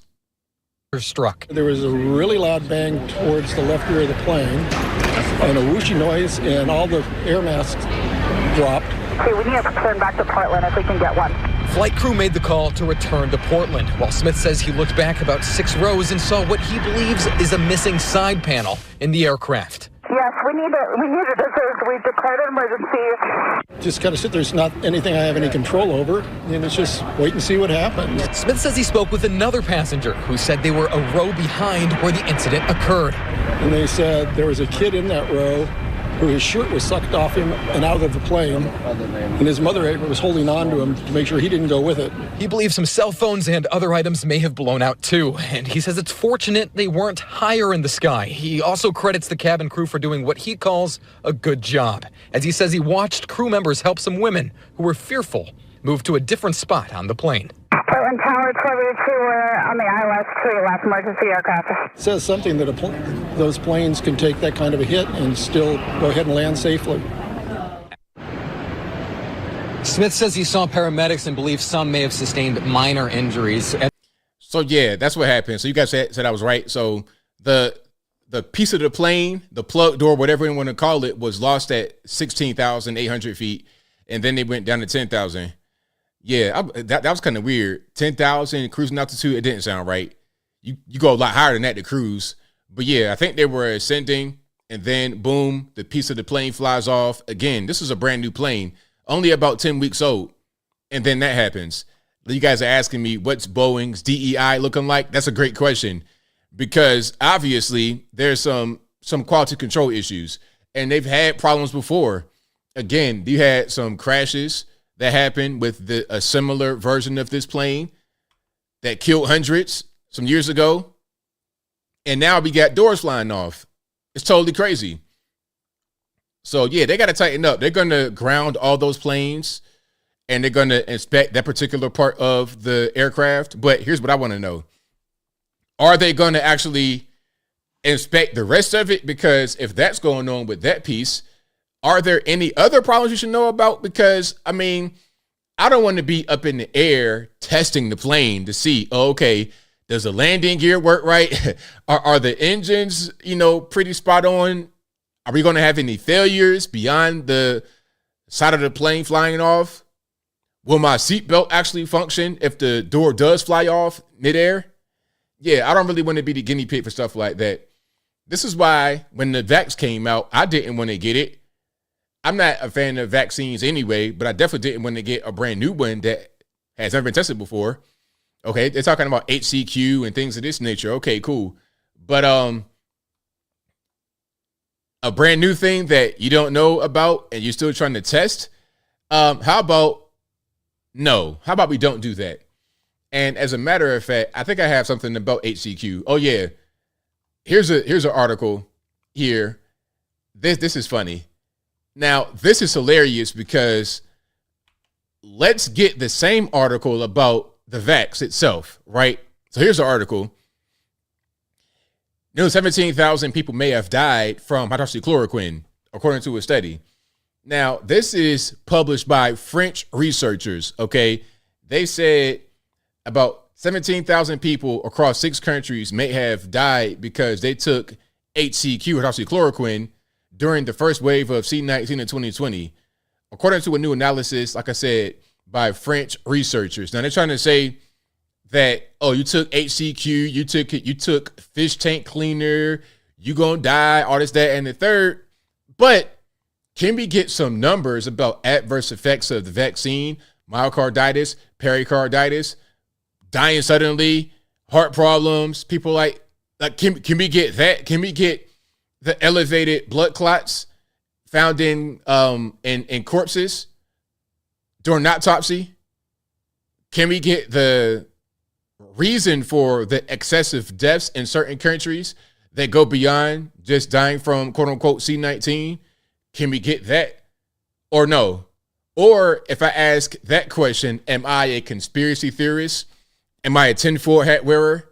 But we could say that 17,000 died from HCQ. I'm not buying it. I'm not buying it. And again, we could talk about this if we talk about those that died from the vax. All right, let's get into that. That'd be my thing. And also, you know what I want to know? Let's get into those who died from C-19 and under what circumstances. Okay, how old were they? Were they put on the ventilation machine? How much did they weigh? I guarantee you, if you're looking at young people who are relatively in shape, not obese, you're going to see a very low rate of them dying of so-called C-19. Now, if you got elderly people who are also obese and had pre-existing conditions, comorbidities, you're going to see a much higher rate of C-19. And you know what I think? Here's another, you know what? This hat right here, you see it says "We the People," but really it's a tinfoil hat tonight, okay? You know what I think? I think that people who quote unquote died of the virus, a lot of them had other things that were going to take them anyway. Okay, if you're 95 years old and you don't have proper access to healthcare because of the virus, things are changed and you're no more routine, and then you pass away in a nursing home, is it because the virus got you, or is it because of something else you already had and you are 95 years old? I don't want to go down that road, so I digress. If you like what you're hearing so far, please give the video a thumbs up, like the video, share the video, do all that good stuff. That'll help me out tremendously. Now, I got a video from Blair White. I'm not a big fan of Blair White. I'm not a fan of the Transformers at all. I don't care if you call yourself conservative, but it's not even about this person being a Transformer, a LGBTQ elemental P person. It's about the content of the actual video. I got to play it because I was referencing this recently. I have to play the video. It's about the fatfluencers. Okay, we gotta watch it. Give me a second. We load it up. All right. So again, I'm not trying to endorse the Transformers, Power Rangers, whatever they want to call themselves, Mighty Morphin. You morph from a male to a female, but you still get your twig berries, you still get your XY chromosomes. Okay, you just playing dress up. But this is about the fat influencers. Okay. Now, you know, it's this whole big thing about fat influencers. We're going to get to Lululemon in a minute. And shout out to you guys talking about my pants. I do not have on any yoga pants. I don't own a pair of yoga pants. Never in my life. Okay. If you see ABL in public with a pair of yoga pants on, please punch me square in the jaw. Please. But don't do that just for any other reason. Only for that one reason. If you see ABL wearing yoga pants in public, give me a punch in the jaw, because obviously I'm off my rocker and I need to get brought back down to reality. Okay. But anyway, we'll get to that in a minute. Let's check this out. Again, this is about the fat influencers with big followings who have died recently. Check it out. Just because I'm fat, that doesn't invalidate the things that I say. She died. You ready to get supersized? She died too. Today I've got the big Fruit Loop. He's dead. Join me on my Fat Positive radio show, which didn't last long because she died. One more time. So I'm going to try to catch some of these ages. You see how this person looks up here? Can I zoom in a little bit? Okay. Just because I'm fat, that doesn't invalidate the things that I say. She died. So you see the headline right there. Another wait a minute. Fat talker is crazy. Another fat talker is dead. You ready to get supersized? She died too. So heart failure deletes body positive activist at age 37. Today I've got the big Fruit Loop. He's dead. Viral food eater dead at 33. And yes, the person right there on the bottom of the screen is a man. 100%. That's Blair White. That's a man. So don't slide. You guys, you nasty boys out there, don't go sliding in Blair White's DMs unless you into that. If you into that, I'm not judging you. Hey man, live your life. But if you don't like Twig and Berries, I suggest you don't go to the DMs. But I digress.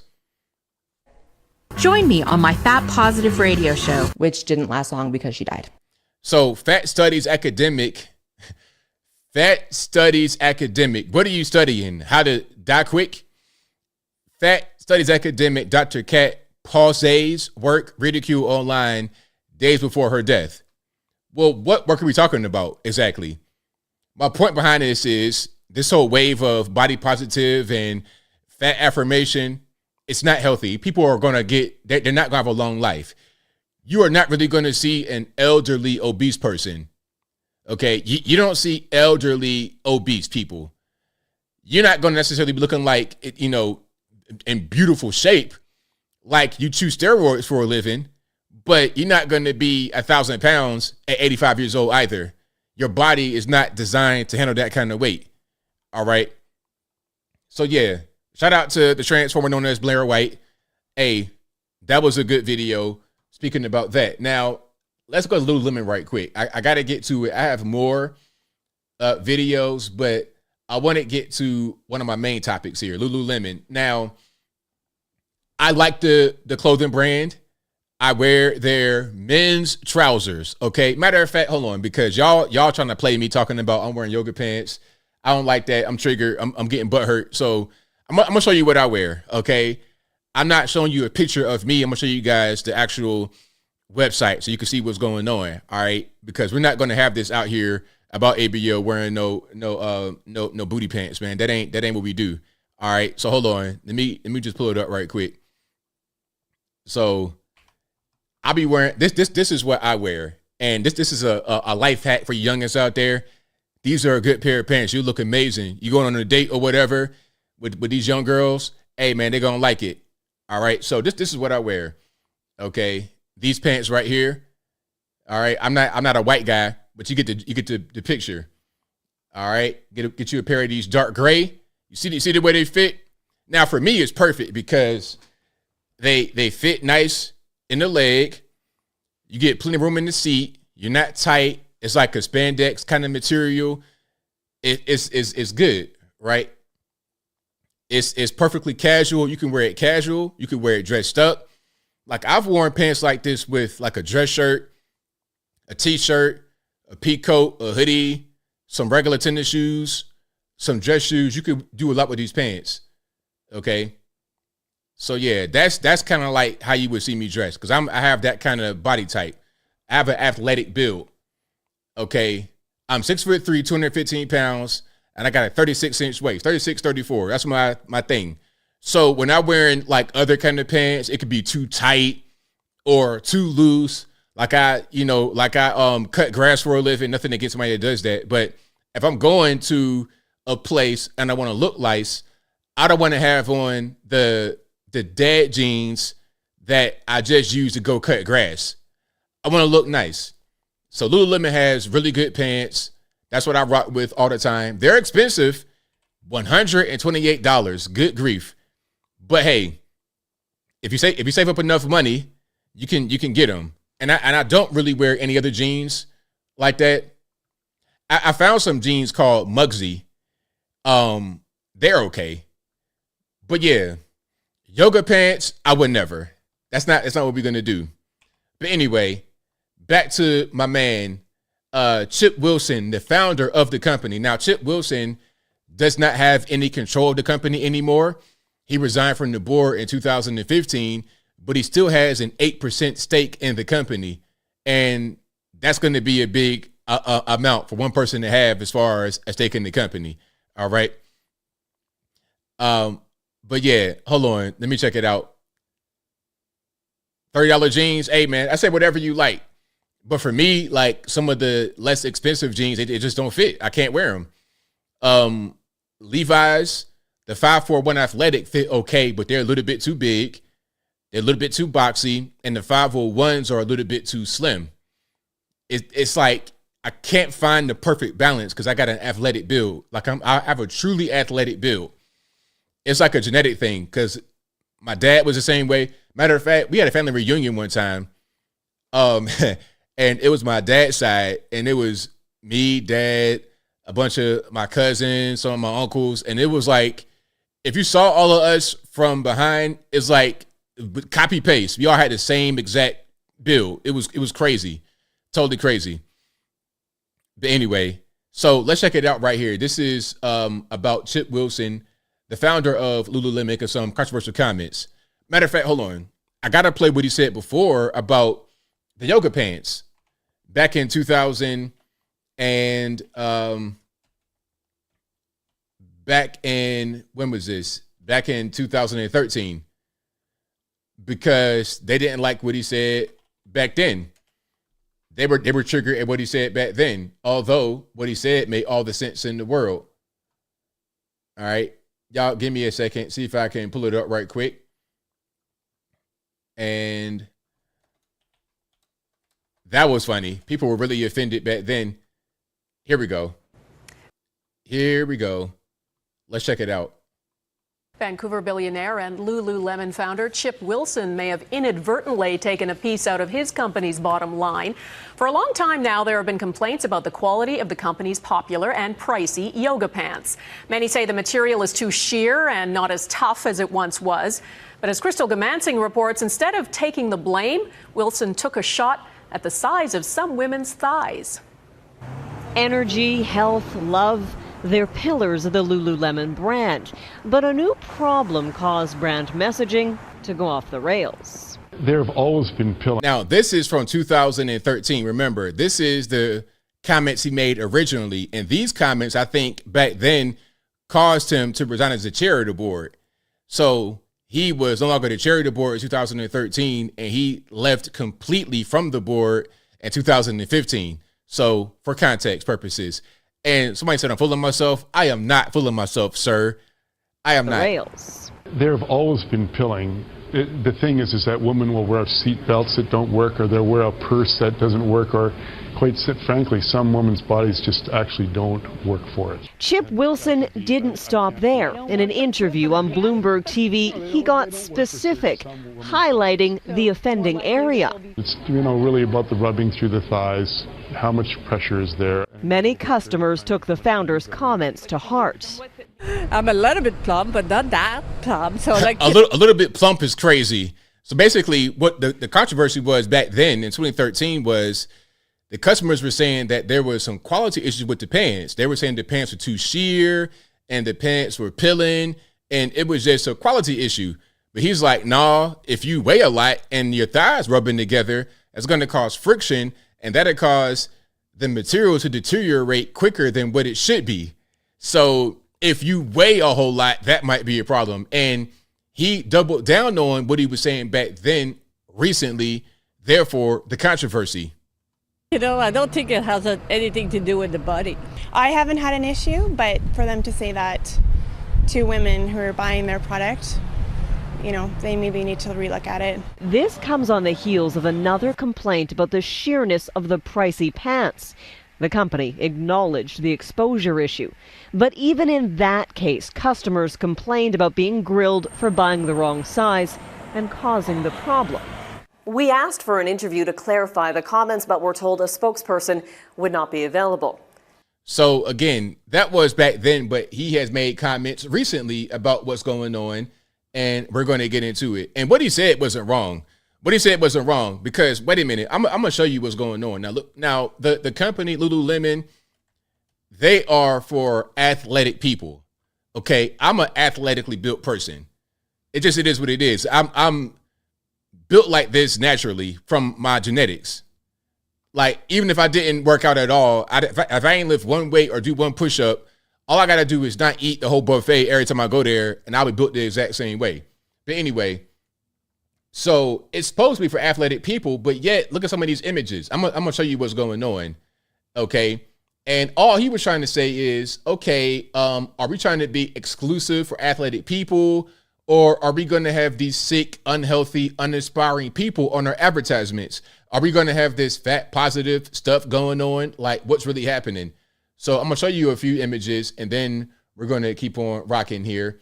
And if you like what you're hearing so far, please give the video a thumbs up, like the video, share the video, do all that good stuff. That'll help me out tremendously. Okay, so yeah, we got all this jazz going on, right? Now, when I think athletic, I don't think this. Now, if you're built like this, if you're built like this, more power to you. I'm not here to hate on you. It's whatever. I would say, for your sake, please get more healthy and love your life, live long. But I'm not here to judge. But I'm saying, we're talking about athletic gear, workout clothes. Why am I seeing somebody who weighs a whole lot and is way out of shape wearing the clothes? What part of the game is that? I don't get it. It's weird. And then, okay, lady, like these, if your yoga pants start to have problems, they start peeling and things of this nature, well, we can kind of point to a thing that may cause it. Maybe we could point to a thing that causes it. I'm just saying. And then stuff like this, I don't really, it's not really giving me the vibe I like to get. Okay, if I was to go to the website and search for, you know what? Here's a good example. I wear the slim fit pants, right? I wear all my clothing slim fit. So if I go to the website and I search for the particular slim fit item, and you got some dude with Cheeto dust everywhere, and he's 800 pounds and the slim fit pants, I'm like, what's going on here? What are we doing? And then if I see this kind of advertisement, even beyond the slim fit area, just on the website in general, I'm like, yo, am I in the right place? What's happening? So let's see what he said about this kind of advertisement recently. Check it out. Athletic apparel company Lululemon is distancing itself, or trying to right now, from its founder Chip Wilson after controversial comments he made about the company's diversity strategy. Take a listen. I think through this whole diversity and inclusion thing that they've trying to become like the Gap, everything to everybody. And I think just the definition of a brand is that you're not everything to everybody. And by the way, he is almost 70 years old. And he has, I think, he has a disorder called, I forgot what it's called, but he has a muscle disorder. So part of the reason why he started the company is because he needed pants to do yoga with. All right. Because he was just trying to work out and prevent from having that muscle disorder, prevent him from being able to walk and having back pain, things of this nature. And I think just the definition of a brand is that you're not everything to everybody. You've got to be clear that you don't want certain customers coming in. To be clear, you don't want certain customers coming in. I've never heard a business person speak that way. That's interesting to say the least. Wilson also criticized the people. Are you offended by that, my man? Oh, I never heard anybody say that before. Like, are you offended? I mean, come on, man. Like, look at the clothing. This is athletic clothing. So come on. And at a certain point, if you got a certain brand, you know that the brand is targeting certain kind of people. Is that racist? I don't think so. Used in the company's ads, calling them unhealthy and sickly.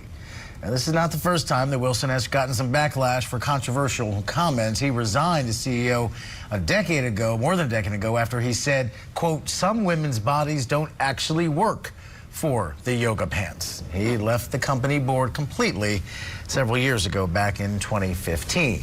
So in response to these latest comments that have gone viral, Lululemon said in a statement. You know what? You know what's funny? I'm going to just put this right here because I now shop slim fit stuff only. But back in the day when I was big, I used to be in DXL big and tall. Yep, I sure did. Like now I'm like basketball size. Back then I was like football size. So I was going into DXL big and tall. And you know what? You know who was not in the actual advertisements? It was not anybody that was slim, not anybody that was small. You had these big lumberjack, big beard, Paul Henry looking guys in the ads.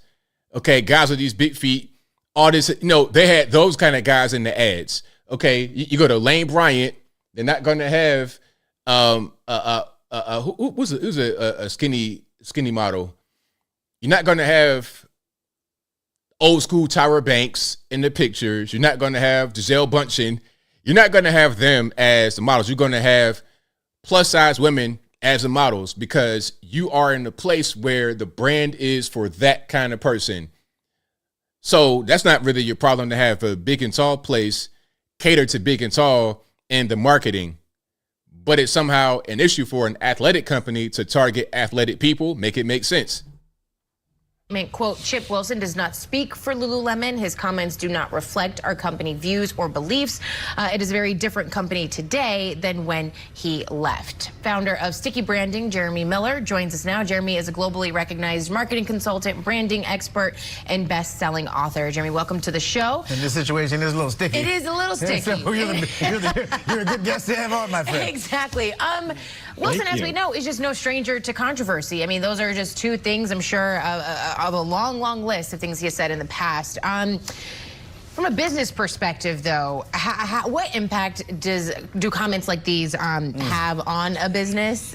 It's not funny. I get your pen. And from a business model, though, I mean, you want money from everyone, don't you? Why isolate groups of people? Thank you. I think it's an interesting challenge. What's this mean to Lululemon? Virtually nothing. After this news cycle is done, the comments will be gone and we'll be moving forward on this. But it is a distraction and it is frustrating. And I think in many respects, Chip Wilson is wrong. Now, in some ways, he's right. He's saying that all brands can't be all things to all people. I 100% agree with that. But in this day and age, diversity and inclusion is not a bad thing. It is what is opening up Lululemon to greater consumers, greater opportunities, and you can see it in their stock price. It has 10x'd since he was the chair of the board. Let's pause right there. So basically you're saying, hey, diversity, equity, and inclusion is not a bad thing because it opens the company up to everyone. But that's not your brand, though. Again, you could open your company up if you are Lane Bryant and offer clothing for smaller women. But it's like your brand is not that, though. So if you don't have a specific brand, a specific audience, and a specific niche, then you become more generic. This is what happened to the Gap. He said that in the interview, speaking about Chip Wilson, the founder of Lululemon. He was like, well, the Gap at one point was a special place, but now it's just generic. It's like going to TJ Maxx. It's nothing. So if you want to keep your brand afloat and have longevity and name recognition and the reason to charge $128 for one pair of pants, then you got to maintain your brand. You can have brief success by opening it up to everybody, but that success is going to be short-lived because you're going to have another brand that comes along and does what you did before. It's going to cater to the athletic person. It's going to focus on the quality of the product, technical clothing like Fabletics, places like that. Even built like this shirt is Built Basics. I wear a lot of Built Basics stuff from my polo shirts. But they'll come along and then take your market share. That's how it works. And guys that are billionaire founders of companies know things like this. But if you're just a regular normal, you're on the outside, it's easy to comment on it if you never started anything like that. If you don't know what it takes to start a company like Lululemon, brand it and make it be recognizable and expensive justifiably, if you don't know about that process, then it's hard for you to really comment on what he said and be in some kind of way correct. So, yes, their stock price has gone up a lot, but is that because they have included everybody in the world, or is it because they've become better and better over time? And again, that longevity, that success of having it open to the whole world may not last forever because you'll just become generic like everybody else. Anyway, so yeah, shout out to everybody in the chat. If you like what you're hearing so far, please give the video a thumbs up, like the video, share the video, do all that good stuff. That'll help me out tremendously. I was reading comments. Somebody said they wear Oshkosh Bagosh. There's no way that you in 2024 wear Oshkosh Bagosh. So I know we're just playing. So I just wanted to say that, but there's no way. Ain't no Oshkosh Bagosh in 2024.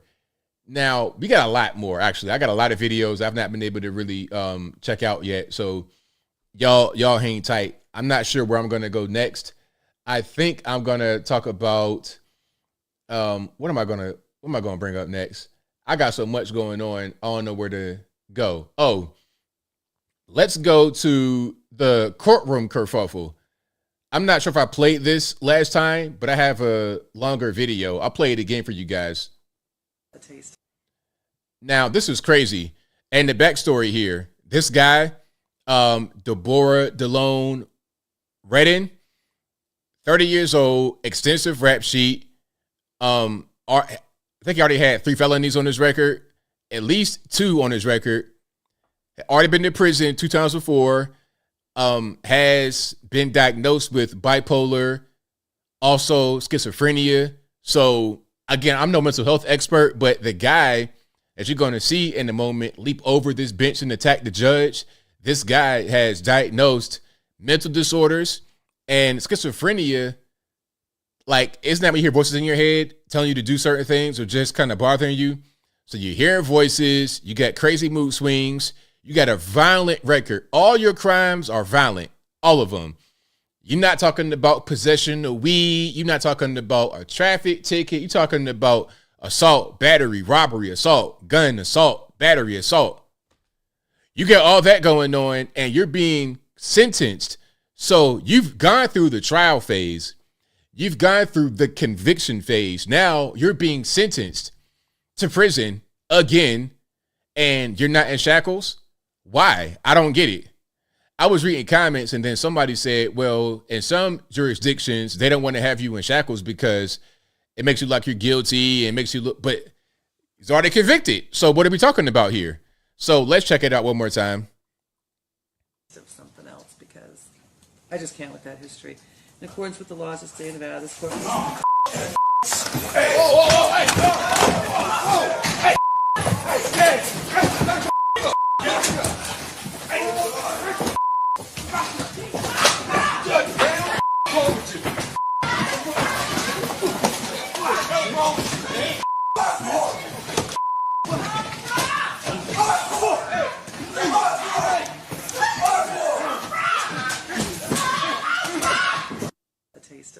So yeah, that was pretty rough. The judge in the case, she was okay. She had minor injuries. She didn't go to the hospital. She was okay.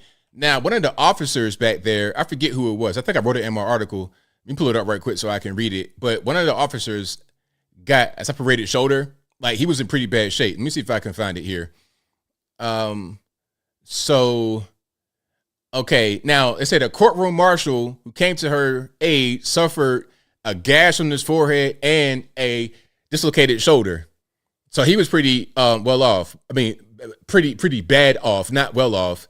And the judge was lightly injured, but wound up being okay. Her name is Mary Kay Holtis.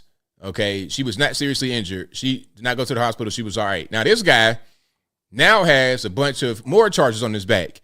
Okay. You're going to attack a judge in the courtroom. So you were being sentenced for a battery case already.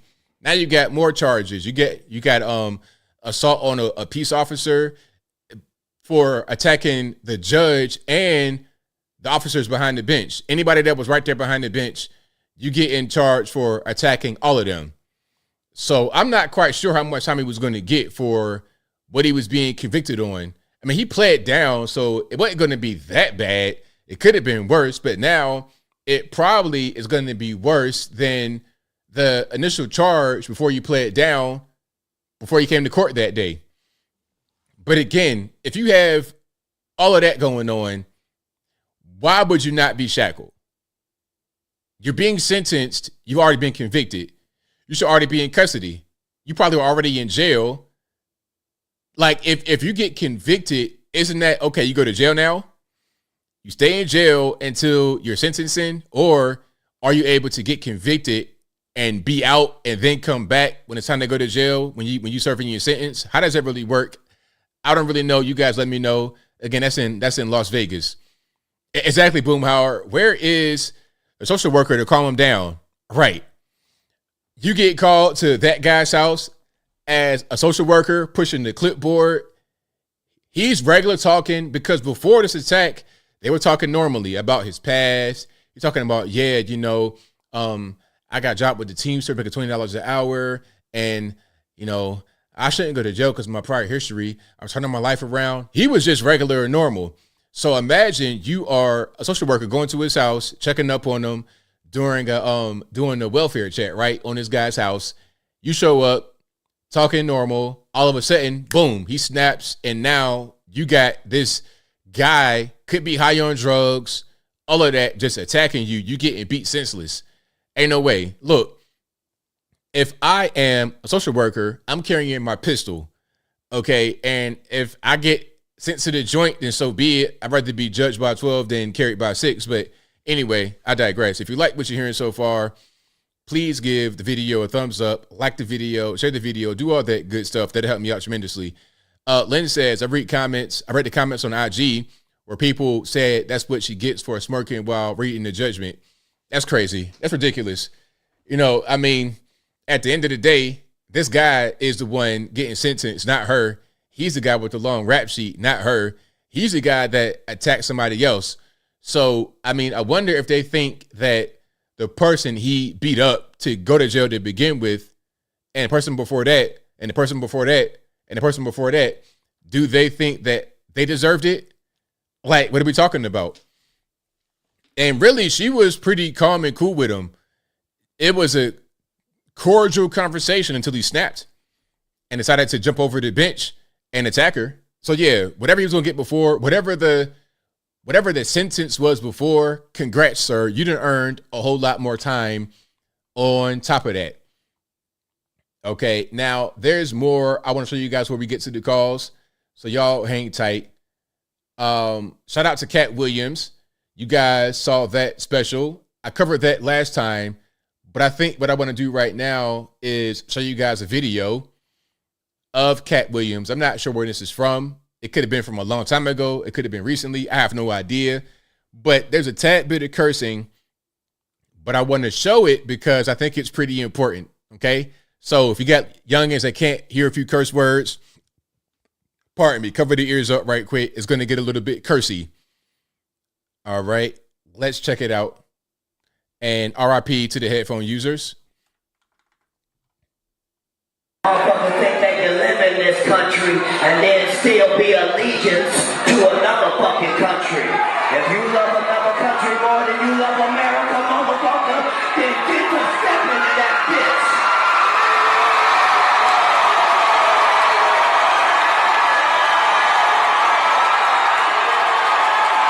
So did you hear him? I'm not sure. You may heard, you might not have heard him, but he said, hey, how can you live in this country and then still be allegiant to another country? If you live here and you hate here, then you can get out, basically. Don't be here and still have your prior country's allegiance. Because I have no right, OG, to even make that assumption. But understand this. This is what gives me the right. And don't you get it twisted. If y'all had California and you loved it, then you shouldn't have gave that motherfucker up, nigga. You should have fought for California, goddammit, since you loved it. So you heard what he said. If you love California and you had it, you shouldn't have given it up. You should have fought for it. Now, a lot of you guys call me and say that. And Katt's better than I am because, you know me, I say, hey, you're living in California, Los Angeles, gangland, escape. He's like, hey, man, you should have fought for it. But I think maybe at this point it might be too late. Maybe. He's saying you should have fought for it, past tense. Mexican?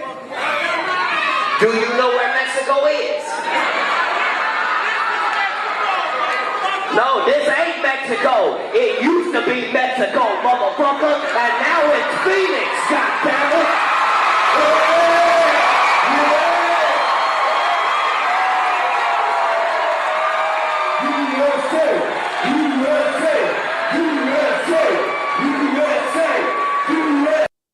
So yeah, shout out to him. Shout out to Katt Williams, patriotic Katt Williams. All right. Now, if you've not seen that interview with Katt Williams and Shannon Sharp, you're doing yourself a disservice. You got to go watch it. Katt Williams is amazing. He's on my Mount Rushmore after that interview. Oh, that interview was something else. That was a great way to begin the new year. Shout out to him. All right. Now, I got one more video. Then we're gonna get to the calls. Hold on. Do I want to show the I kind of want to show the Mustang. I got to show that, man. Hold on. I'm gonna show the Mustang. And then I'm gonna show. Okay, I'm gonna show the Mustang last. Hold on. This is really crazy, but I'm gonna show Macy Gray. Now you may know that is Macy Gray. She was popular like in the early 2000s as a singer, and she's talking about Dave Chappelle, how Dave Chappelle hurt her feelings, because you guys know Dave Chappelle, great comedian. He says some things about the LGBTQ, elemental P, X, Y, and Z that some don't like, that some are really upset and triggered and butthurt about. Okay, so here she is giving her 2 cents on Dave Chappelle's recent comments. Let's check it out. And RP headphone users. We're back with Grammy-winning singer Macy Gray. She came onto the music scene more than 2 decades ago, and now Macy's getting ready to drop her latest album. It is called The Reset. She is going to be performing one of the songs off that album in just a few minutes. Macy, it's good to see you. I've actually felt like I've seen a lot of you in the past few days recently. Yeah. You were on the Piers Morgan show, and there was a question about trans women. And this was what you said in part. As a woman, just because you go change your parts doesn't make you a woman. If you want me to call you a her, I will, because that's what you want, but that doesn't make you a woman. Just because I call you a her, just because you've got a surgery, you can call yourself whatever you want. Okay, ain't nothing wrong with that, but you know what's going to happen right now? She might walk it back. Let's see if she walks these comments back, or if she, as a cool kid say, stands on business. Let's see what she does. There was a wave of backlash that came as a result. Just tell me where you are right now on that statement. Well, I never, of course, meant to hurt anybody with what I said. I'm actually a huge. I think it takes a lot of courage to be yourself, to go out in the world and be honest about who you are. And so I think anyone who is in the LGBT community is a hero and sets an example for all. Kind of walking it back. Like what you said, look, if it's me, look, I said what I said. I said what I said. Now, next question. But she knows where she is. You in LA, you're trying to sell music, you're trying to act, all that kind of stuff. Yeah, she was a training day. She was a training day in the beginning, toward the beginning, where Denzel came in and robbed her. Yep, that was her. She understands where she is and how you got to behave. This is kind of what Katt Williams was talking about, how you got to kind of play the game and do what they do out there. Us with that, you know. So I said some things that didn't go over well, but my intention was never to hurt anybody. I feel bad that I did hurt some people, and I think it's you know, just about education. It's about conversation and us getting to a point where we understand each other, and that only happens with, you know, I've learned a lot through this. Oh man, you know what? I'm gonna leave it right there, because there's more about Chappelle, but you pretty much know where she's gonna go with Dave Chappelle and his whole statements. Oh, he's hurtful, all this and that and the third. And a matter of fact, I think I just read it right quick before I get to the next one.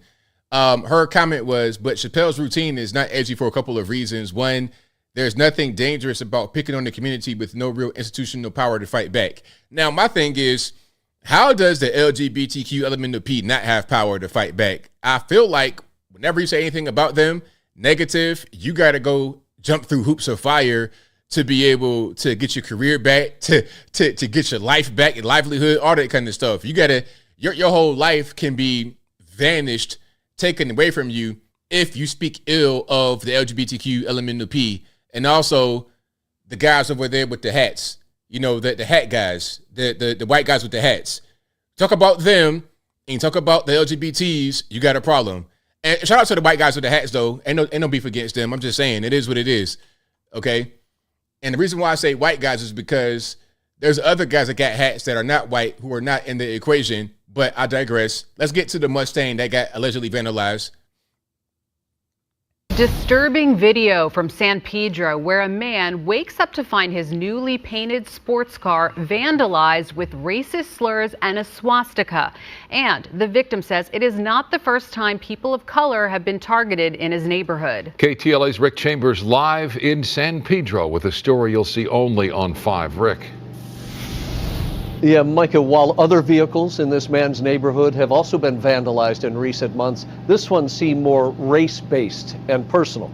And as you mentioned, it apparently has happened before. I couldn't believe that this happened to me in San Pedro. Reginald Scott is referring to the vandalism on his car. Sometime between Christmas and New Year's, somebody spray painted his Mustang using swastikas and the N-word. They also slashed his tires. He says it might be a racial threat for parking in front of someone else's home. That Mustang, I mean, I have a Mustang, 2020 Mustang GT, all black with the drop top. Love it. I got it used, great price. It was in perfect condition. Absolutely love it. I'm not sure what's happening here with this one. We got some modifications on it aside from the racial slough, which I think might be kind of fake. Even if you're parked where you're not supposed to be, I don't think that gives you the right to spray paint on somebody's car and call them a racial slur. That's hurtful. It's just wrong because they flatten his tires, they damage it, and it's just something that you don't want to see every day because, you know, what if that could have been my vehicle? And Reginald Scott claims that this has happened twice before. Somebody set his truck on fire 2 years ago. And then during Halloween, they kept my truck tires and sprayed some stuff all over it to where this is starting to up it and we starting to get scared being around here. So if you had these prior incidents, where's your camera? Where's the being proactive? Like, okay, I put it to you this way. If someone attacks my vehicle in front of my house on two separate occasions, at a certain point, I'm going to invest in the Ring camera or something to try and capture someone if they do that again. And then also, he was parked in front of someone else's home. Why? Why would you do that? If anything, first of all, I don't think a white supremacist did this. If anything, it's somebody just messing with him, some gang member, a black person, an Hispanic person. I don't think you got some random white supremacist going around slashing tires. That's an old school thing to do anyway. Who's slashing tires? Who would go through the trouble of spray painting your car with Merry Christmas spelled wrong and a swastika? And furthermore, I'll leave that right there. But furthermore, there's a GoFundMe. So a GoFundMe for a paint job and some tires. Is that what we're going to do? And there might have been a GoFundMe before for the other vehicle that got attacked. So we got these red cars that keep getting attacked and you keep getting GoFundMes in San Pedro. What's going on? But anyway, I digress. Now, here's the swastika I showed you guys in the video that I did. Now, do you guys believe this? Look at this swastika. As I said before, I'm not necessarily an expert swastika recognizer to know how it's drawn specifically, but I do know when a swastika is drawn incorrectly. I don't know what that is. That's like a couple of just squiggles on there. That's all the way wrong. All right, so who did that? A white supremacist or what? Now, I'm not going to say that he did it himself, but I don't think it's who he thinks it is if he thinks that some random white supremacist did it. If you're a real white supremacist worth your salt, worth your weight in a bowl of cereal, you would not draw a swastika like that. You would get it at least some kind of way accurate. That's totally 100% inaccurate. So what's really going on here? I'm having a hard time being able to figure out what's happening. All right. Yeah. Juicy Smouye, 14, 15, 345.0. Why are there so many of these things? You know what I think? Here's my tinfoil hat conspiracy theory for you guys tonight. And if you like what you're hearing so far, please give the video a thumbs up, like the video, share the video, do all that good stuff. That'll help me out tremendously. And if you're in your favorite audio streaming platform, please give me a 5-star rating or review, whatever you can. I most certainly appreciate it. But here's my tinfoil hat conspiracy theory. I think Juicy Smouye highlighted a bunch of existing hate hoaxes that were already happening. If not for him being so public, a lot of these things would just happen and you wouldn't even know about it. It'd be local in San Pedro. It'd be local in Birmingham, Alabama. It'd be local in wherever it happens.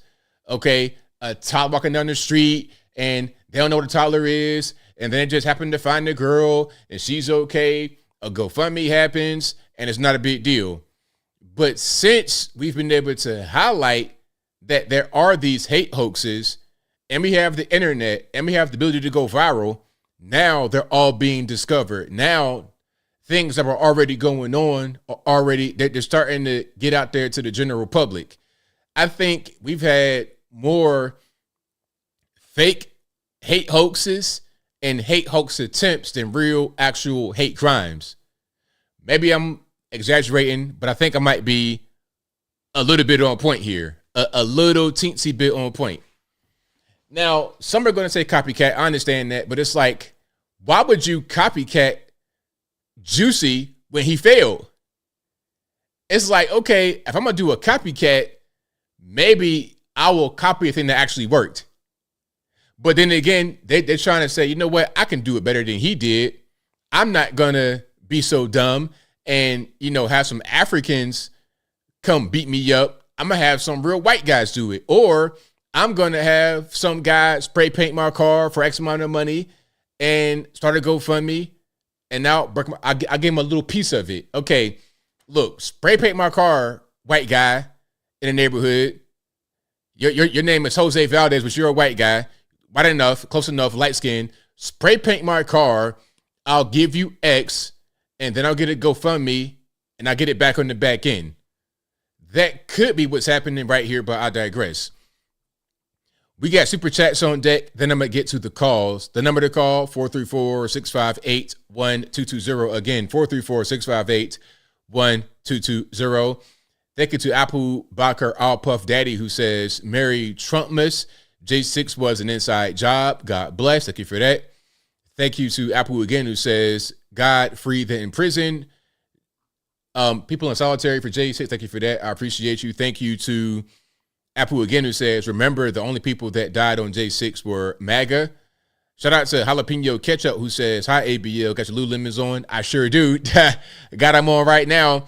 The trousers. I'm not going to wear no leggings ever in life. Shout out to Apple, who says, ABL, you're going to watch and review movie Book of Clarence. Just as in his followers of sub-Saharan Africans while the Romans are rednecks. What?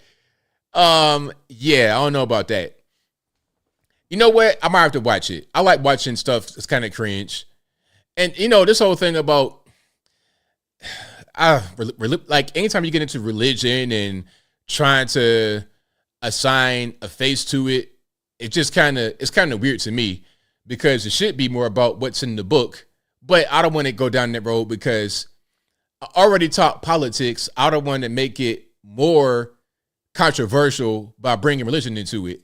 But anyway, shout out to Christians. Thank you to Lothair, who says, I refuse to participate in this pronoun BS because they lived their whole life being offended. They're trying to get you to walk on eggshells, correct?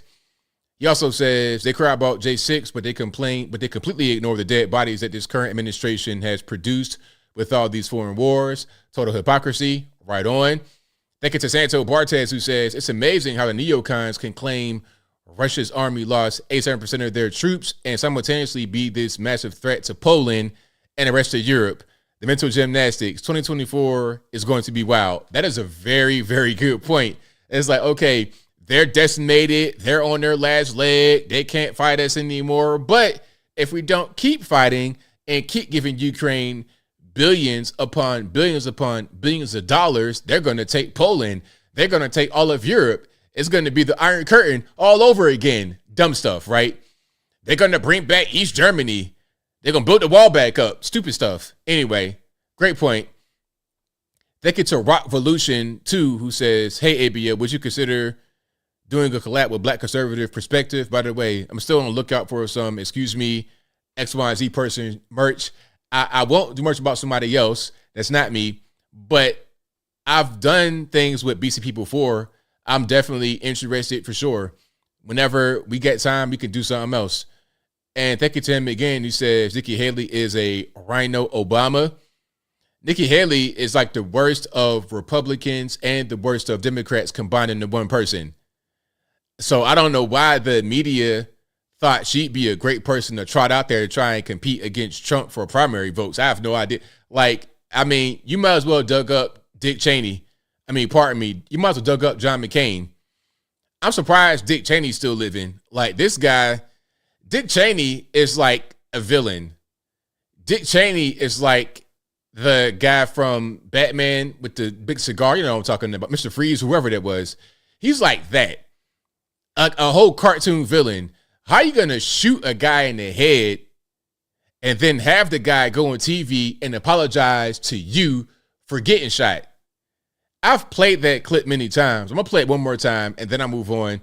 If you like what you're hearing so far, please give the video a thumbs up, like the video, share the video, do all that good stuff. That'll help me out tremendously.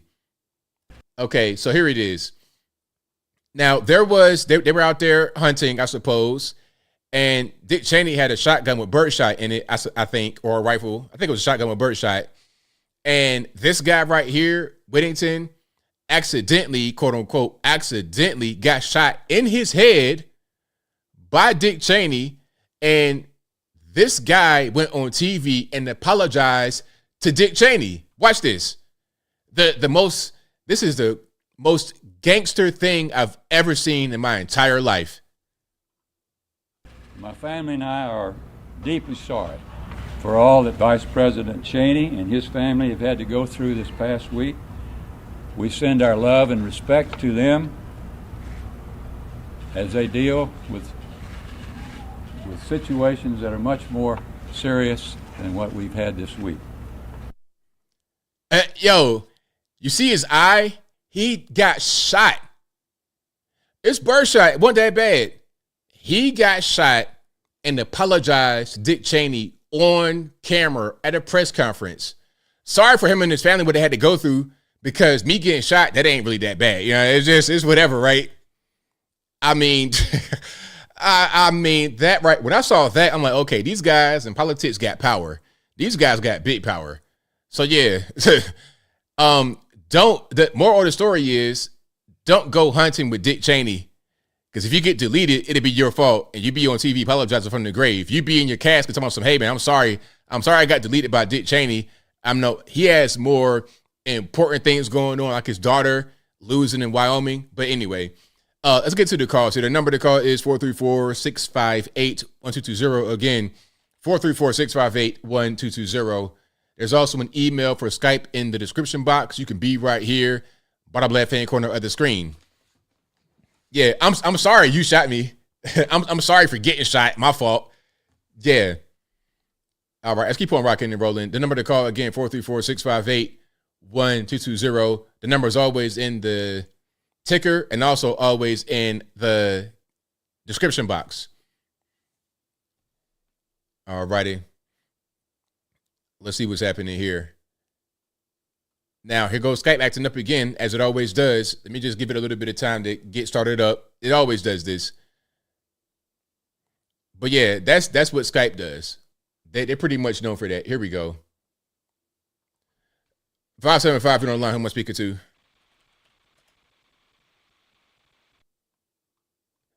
All right. I guess 575 said, no, I'm good. So yeah, shout out 575. And shout out to you guys for being here. I appreciate y'all.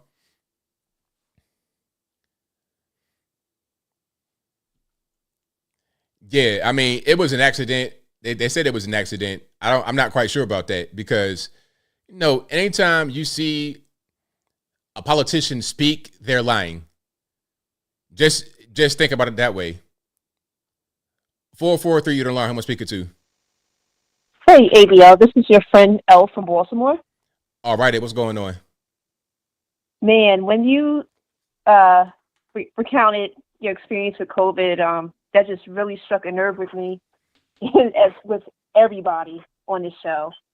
I want to say that the same people who were the biggest supporters of the vax were the same people who screamed, "My body, my choice." Gets on my nerves because how can you support forcing a vaccine that was really not properly tested like these other vaccines on other people, yet you want to take another being's life? Exactly, 100% correct. Makes absolutely no sense, and it just drives me up the absolute wall. Where was the energy when people were dropping dead from the flu? Because people actually die from things besides COVID. What about heart disease? Nobody was caring about grandma and grandpa then. Right, exactly. And it's weird because the 1 year where C-19 really peaked, all of a sudden the flu went away. I'm like, how does that happen? They said they got on TV and said that the flu took a vacation. I'm like, okay, you know what? At that point, I checked out completely because before that, I was just skeptical. But then when they said that, I'm like, you know what? They're just going to tell me a straight lie to my face and not even really care about it. Okay. Yeah. And like the flu, common sense took a vacation. Exactly. And then all of a sudden, people started caring about their health when they were out here eating seats, if you get the hidden meaning. I can't really say it on the show. Right. And then they want to wash it down with a diet extra large Coke. Do you go to the gym? Do you move your body more than picking up a box of donuts and scarfing it down? What about vitamins? What about, do you get your blood work done regularly and cook most or all of your food? I know that I do. That's what everybody should be doing. It is the healthier way. So don't say you care about your health when before COVID, you were doing everything that you weren't supposed to be doing. Exactly, 100%. And, that right there should be more of the focus rather than trying to put all this untested things into our body. Let's focus on, things that have always been tried and true, like not eating the entire buffet every day. Right. Yeah. And then people who are, into health would know this statistic. But I read something that about 70%, I really think it's higher, since COVID especially, that Americans are vitamin D deficient. And vitamin D is one of the most crucial vitamins to maintain your immune response. So why was the government and these people who weren't even doctors or nutritionists really, they were just doing it for the gram, why are you telling everybody to stay home for extended periods of time and not going outside, breathing fresh air and open ventilation and absorbing sunlight? Exactly. It doesn't make any sense. Exactly. It just did things randomly. They even admitted it. They were saying the whole 6 foot thing was arbitrary, just random. Let's pick a number. Okay, 6 foot. That'd be the distance to stay apart. And then they said, okay, you got to lock down, but you can't even go outside. Like if I have a yard, I can't go outside in my own yard. I can't go outside my house. I got to just stay inside my house. It didn't make any sense. Like there was no rhyme or reason, but that's big government for you. They just do things without actually thinking about it, and they implement it because they have power. They got money. They have control, but there's no thought process that goes into it. Right. And even when I get sick, which is, thank God, not frequently, maybe once every other year, just once a year. When I get sick, I always make sure to open my window at least a couple times a day, bring in fresh ventilation. And every single time I do that, I immediately feel better with that fresh air flowing in my room. Absolutely. I mean, you got to have it. That's nature has a lot of things for us that we need. And when we are shut off from that, you got a lot of problems that happen as a result. Correct. And another point I wanted to make was getting out of the physical aspects of COVID. I really think it was stupid I'm really holding back my words, to, stop the economy and then expect to have it recover back to 80%, where you told everybody to stay home, don't go to the store. You're closing down small businesses, which I heard are accounted for, I think, 50% of all, 50% of all jobs in the U.S., if I'm correct. And everybody thinks it's about attacking the evil business owners like Jeff Bezos and Bill Gates and all these big companies and execs. But ordinary people have to work. So if you're shutting down the economy, you're not allowing people to work. So you're really saying, well, I don't care about other people's livelihoods as long as I can push my own political agenda and my own hypocrisy. But once everything is back up and running, whatever's left of it, you want to complain about poor customer service. Right, exactly. Make it make sense. It's crazy. It makes no sense. Yeah. But on a more positive note, I enjoyed the Katt Williams interview. I watched it twice already, and there were so many hidden meanings that I didn't pick up on the first watch. So if you know, you know. If you're really into, deep thought about things going on in the world on the spiritual side and also, behind the scenes, there's that. And I wasn't sure if it was just his mannerism or body language, but the way that he was sitting made him seem like he was bracing for something to go down, or like he was saying things that he shouldn't, but he was really saying things that he shouldn't. But it was true. That was something that I picked up on. But yeah, you probably got a point there for sure. Absolutely. Yeah, but I'm not going to take up any more time. Thanks for listening to me rant, and have a good night. Thank you for the call. Definitely appreciate you. Bye. All right, great call. Shout out to the caller. Shout out to you guys as well. Appreciate you guys. If you like what you're hearing so far, please give the video a thumbs up, like the video, share the video, do all that good stuff that helps me out tremendously. Keep on going here. 719 on line. Who am I speaking to? Hi. Hello. Can you hear me? Yes. Is this ABL? Yes, it is. Can you turn the screen on in the background for me, please?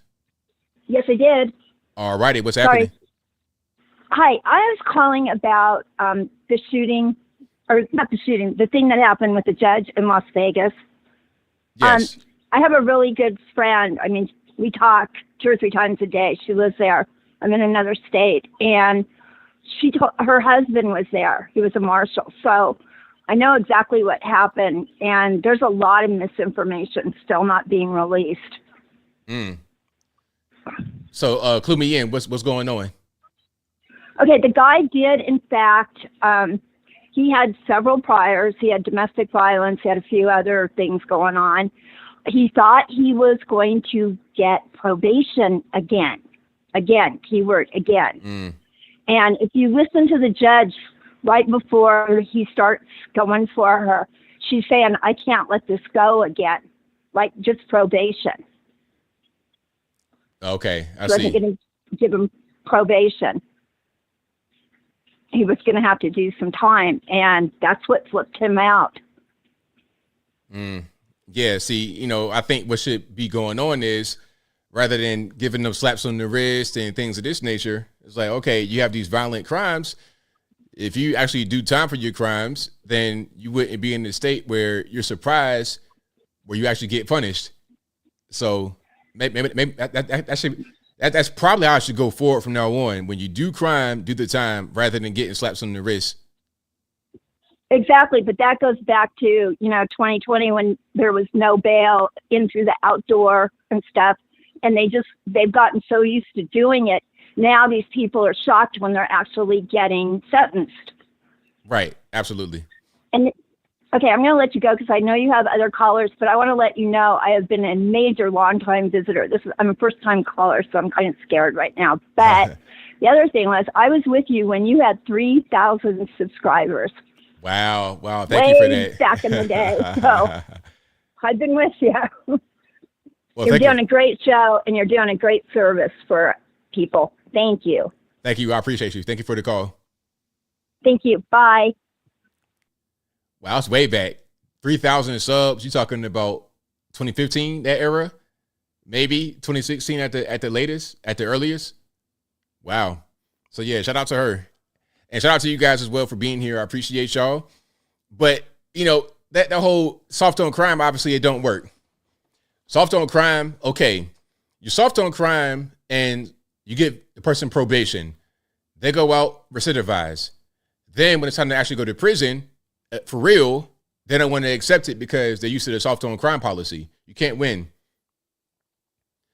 575, if you don't line, who am I speaking to? Caller, can you hear me? Hey, ABL, how's it going?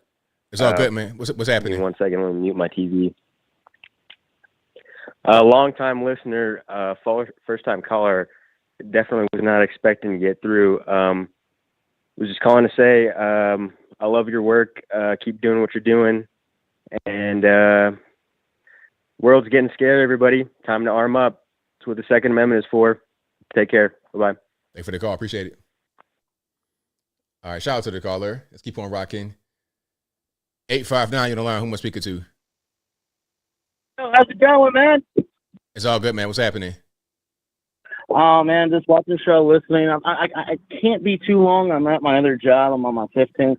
But I was going to talk about the whole January 6th thing, and they keep on bringing it up like it's a huge catastrophe, like it's 9/11, like it's Pearl Harbor. They keep on bringing it up. It's like it was just a riot.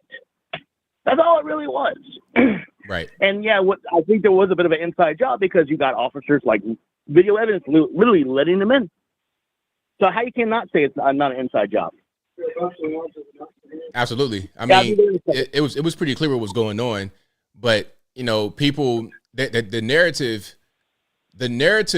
is what the narrative was supposed to be from the inside job, which is Trump supporters, is MAGA people. That was the whole plan. And since there's nobody that really wants to fight against that in the mainstream media, that's going to be the narrative, that it's the MAGAs. Yeah, but that's the thing is, I mean, QAnon, they believe in some crazy, kooky things, but not every Trump supporter is like that. Not every Trump supporter believes in flat Earth theory, and heck, even sometimes there's some Trump supporters who criticize Trump. I mean, even when I was a Trump supporter, I was criticizing Trump. Now I'm more of an RFK fan and, you know, more of a libertarian kind of guy. But it's to me, like, I became really, after January 6th, I became really black-pilled because when AOC is like, we are so scared, it's like, because you guys are not doing your job. Right. None of these politicians are doing their job. And to me, like Chaz Chop and January 6th, if we were that, is like, it's the only way we can get any form of justice if we, you know, I'm not trying to, you know, sound crazy or something like that, but it just seems like the only time they only care about a riot is when it affects them. But when it happens in New York, Pittsburgh, when it happens into a bigger city, when all these shops and all these buildings, all these cars get destroyed, oh, these politicians don't care. But when it happens over there, now they care. Conveniently, now they care. And I'm like, really? That's insanity. You know, I think we need somebody for the people, by the people, and not this, you know, doing special interest, not this whole foreign wars, because none of these politicians, they're just sitting on their butt, eating candy all day, and then when nobody's around, they're fornicating. It's a big, huge disgrace. Hey, okay, I'll talk to you later, man. See you. All right, now. Say, had to go back to work. So shout out to my man out there getting money. All right, let's keep on rolling here. Let's go. 360, you're the line. Who am I speaking to? Hey, ABL, how you doing? Doing well, man. How about yourself?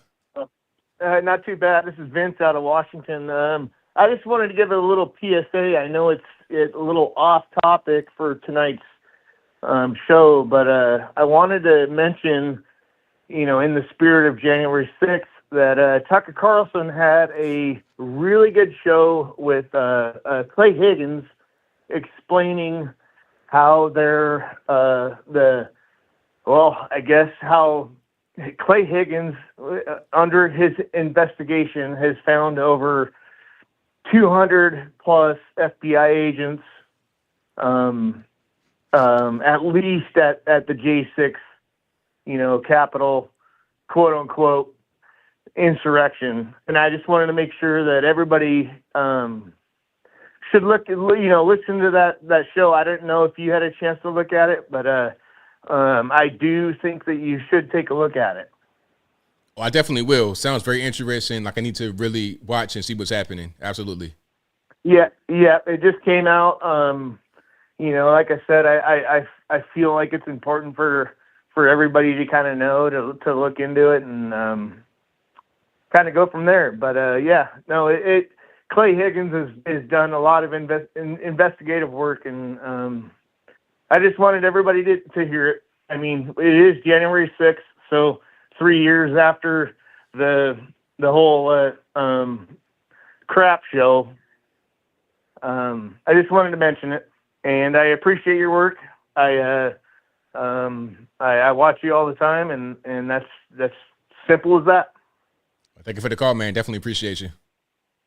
Yep, have a good one. Same to you. Yeah, I got to see that show with Tucker. Tucker has a lot of good stuff. If you guys are not following Tucker and Tucker Carlson Network on Twitter, please do so. Tucker, he's really doing it. He's unleashed. When you break away from the big corporate type stuff, you could do so much more. Tucker Carlson is an example. Also, Shannon Sharp. Now, Shannon Sharp does still have some contractual obligations, but on the platforms where he's more free, he could do so much more. For example, he still goes to ESPN and does the show with Stephen A. Smith for the day job. But then when he goes and does a podcast, for me, if I was Shannon Sharp, I wouldn't even do the show with Stephen A. Smith. I would just do Nightcap with Ocho and Gilbert Arenas, and then do Club Shay Shay, the podcast, and interview my celebrity friends. I mean, I think he has it to where he could do everything and get all the bags.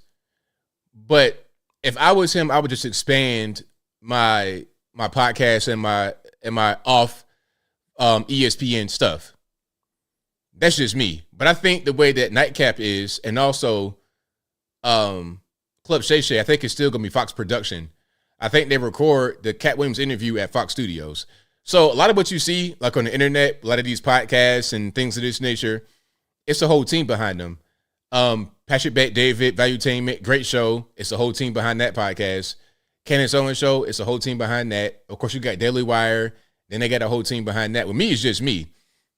So it's like you can scale up, but then you got to pay a lot of people. You got to sign deals, and you got to split money. So it's all about what you want to do, how you want to go about it.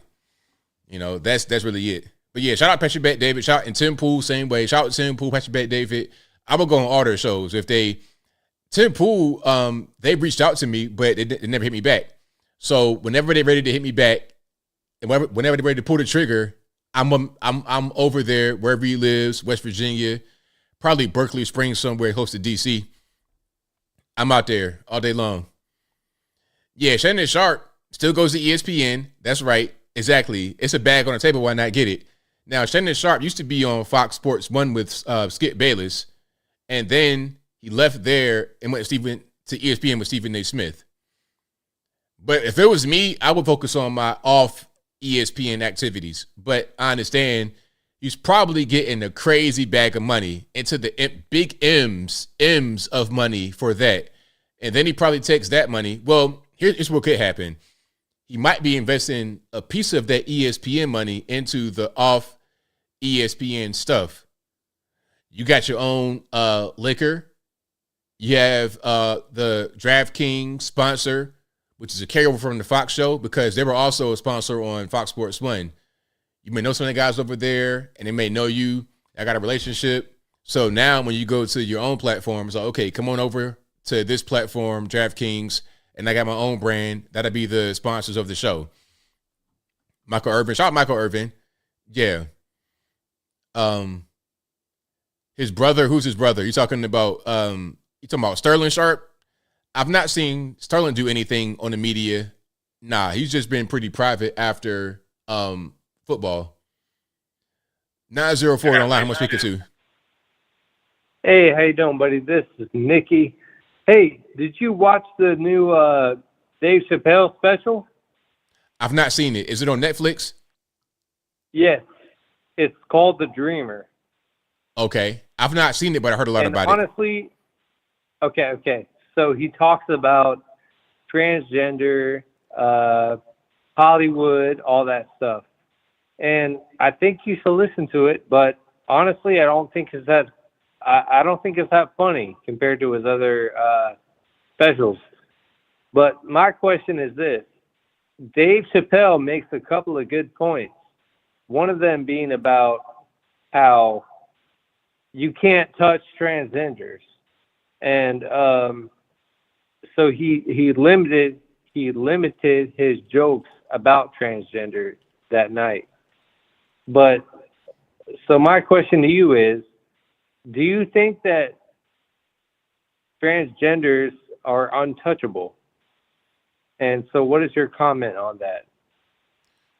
I think that they're not untouchable to me. I mean, I think they're the same as anybody else. And my thing is, if you want to be seen as equal, then you should be able to be criticized the same as anybody else.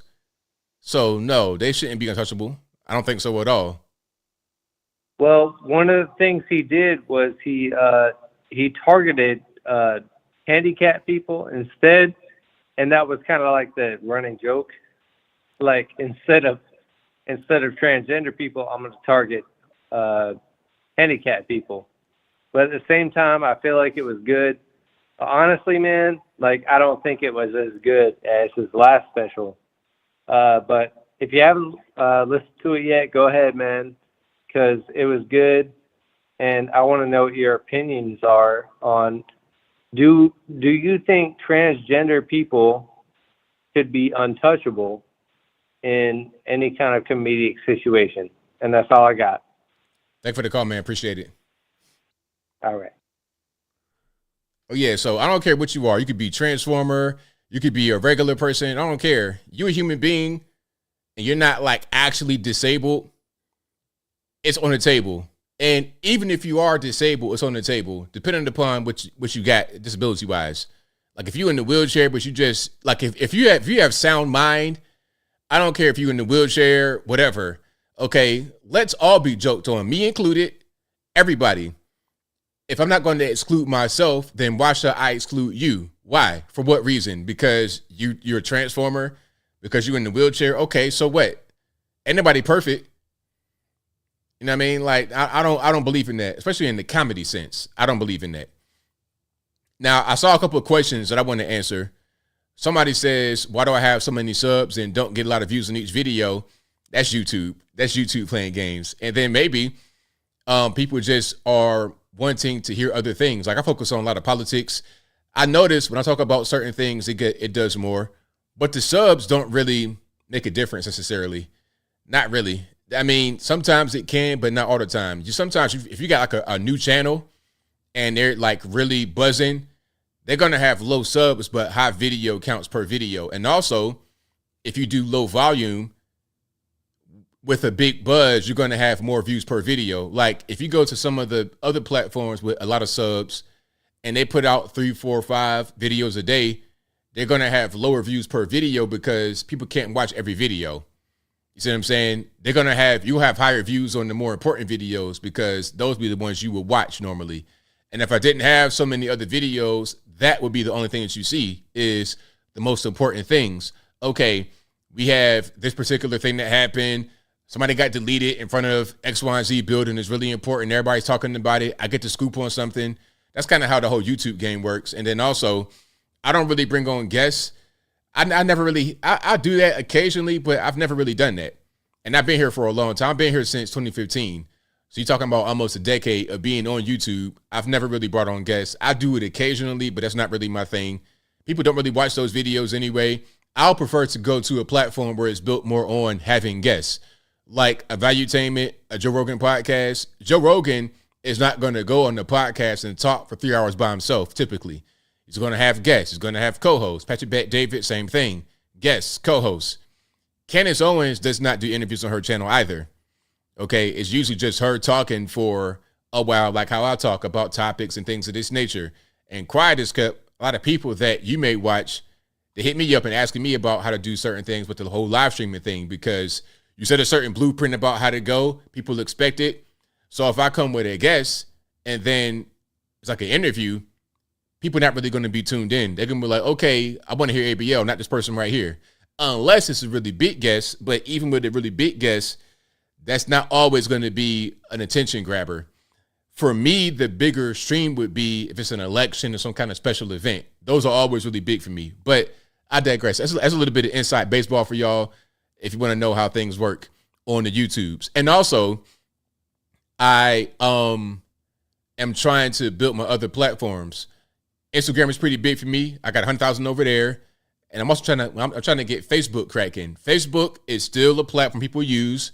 People still are over there. It's still a viable place to be.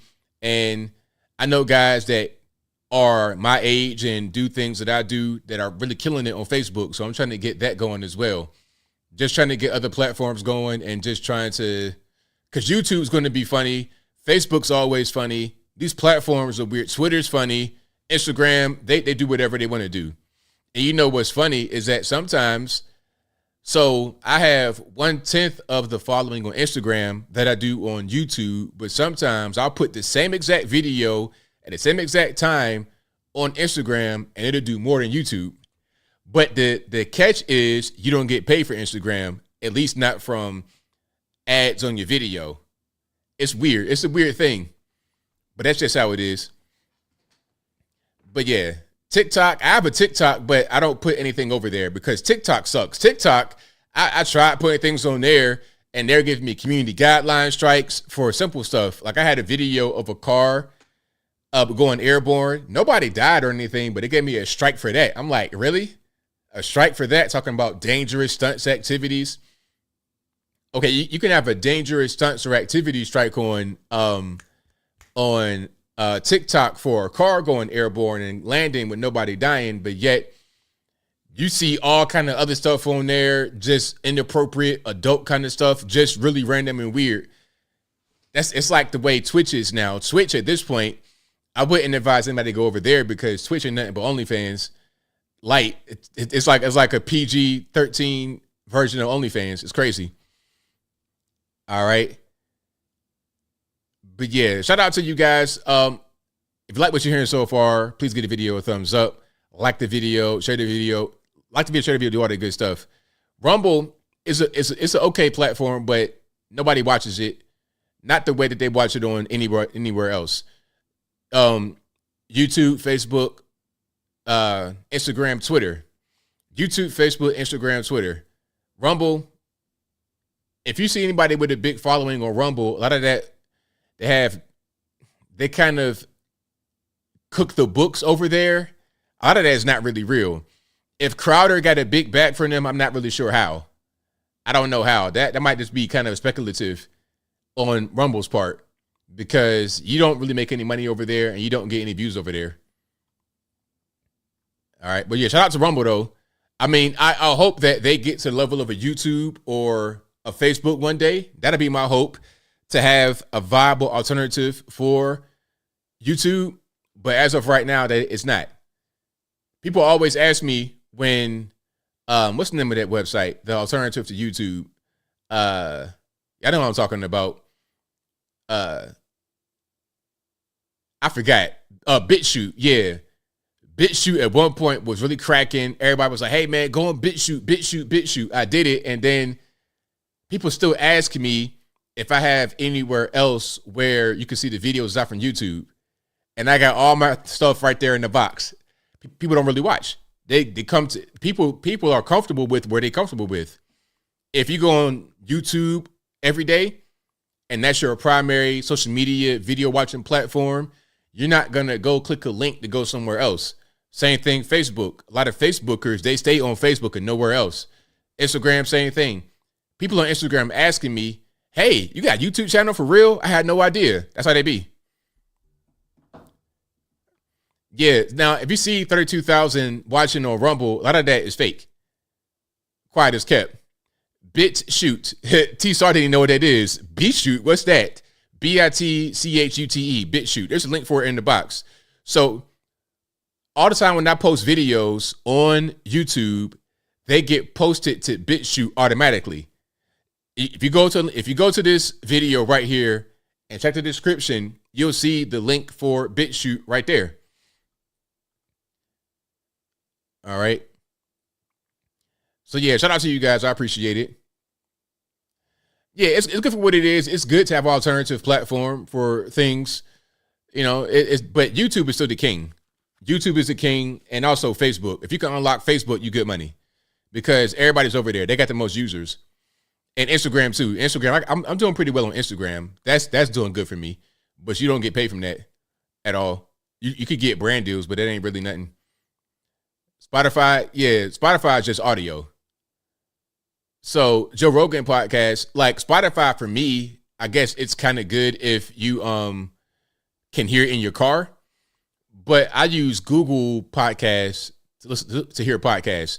So when I'm driving, I have my phone hooked up to Android audio. I don't put my iPhone on my car. I put the Android phone, the one I do a lot of work on this. I put that on my phone, and then I can listen to my podcast, Joe Rogan podcast or Joe Button podcast. People like that.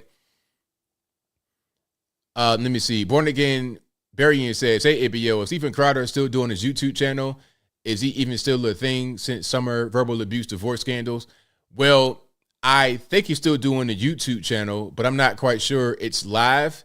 I think his main thing is now Rumble. If I'm wrong, y'all let me know in the comments.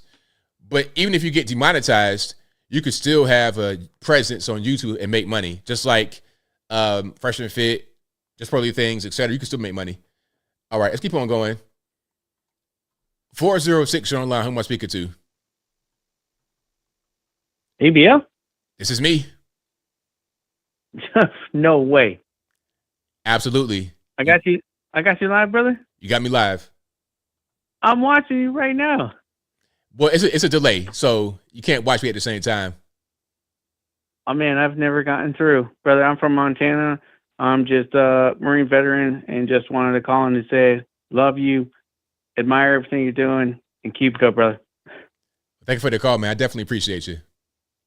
All right, brother. Have a good night. Same to you. All right. All right. Shout out to you guys. Shout out to all the good callers. I appreciate y'all. Who am I speaking to? Caller on Skype? Oh, hello, ABL. Yes, indeed. Oh, hey, mate. How's it going? Thanks for my call, mate. How you doing? It's all good, man. About yourself? Oh, yeah. Sorry, it's Danny, by the way. Sorry, I forgot to say. All right, man. What's happening? Yeah, everything's good, man. I'm enjoying the show so far. Awesome show. Yeah, so, Katt Williams, man. I've always liked him. Like, I've always kind of liked his stand-up. And one of my favorite stand-ups I've seen of his was, you know, the one where he's wearing that shiny velour green suit? Yes. Yep. I saw that today a little bit, actually. Yeah, that's one of my favorite stand-up shows he's done. And but yeah, he's always sort of been really sort of close to the edge, though, isn't he? He's always been sort of he always seems like someone who always just speaks his mind and doesn't really care who he offends. He just pretty much whatever he thinks, he just says it, doesn't he? Absolutely. And the thing about Katt Williams is that normally he does not do interviews. So he'll just speak his mind in the comedy special. So to see him in the interview space where he was able to say whatever he wanted to say, there's no restrictions, not on TV, he could just go for it. That was different for him. Yeah. You know what? Actually, to be honest, thinking about it, I've not seen many interviews with him. Like personally, I'm not. Again, with Dave Chappelle, I mean, I've never really been a fan of his stand-up. I mean, I know he's done some good sketch comedy. That his sketch show was pretty good, but yeah, his stand-up. I've never really been a fan. I've always sort of preferred Katt Williams and that kind of style of comedy. And I mean, absolutely. Have you seen the Ricky Gervais's latest special? No, I haven't. Where is it on Netflix? Where is it? Where can I see it? Yeah, it's on Netflix. Yeah. Okay, so I gotta watch Ricky Gervais and I gotta watch Dave Chappelle. That's my assignment I've not seen either one. Yeah, it's pretty good. It's not too bad. I wouldn't say it's his best, but you know, if you like Ricky Gervais and you like his sort of style of comedy, then you know he's got some decent jokes in there. But yeah, I agree with you on the whole. You know, the whole sort of. I just love how we were talking about our preference on pants, on trousers. That was a pretty good. And I agree with you. You got like for me, it's slim fit, like sort of stretch with my jeans and with my.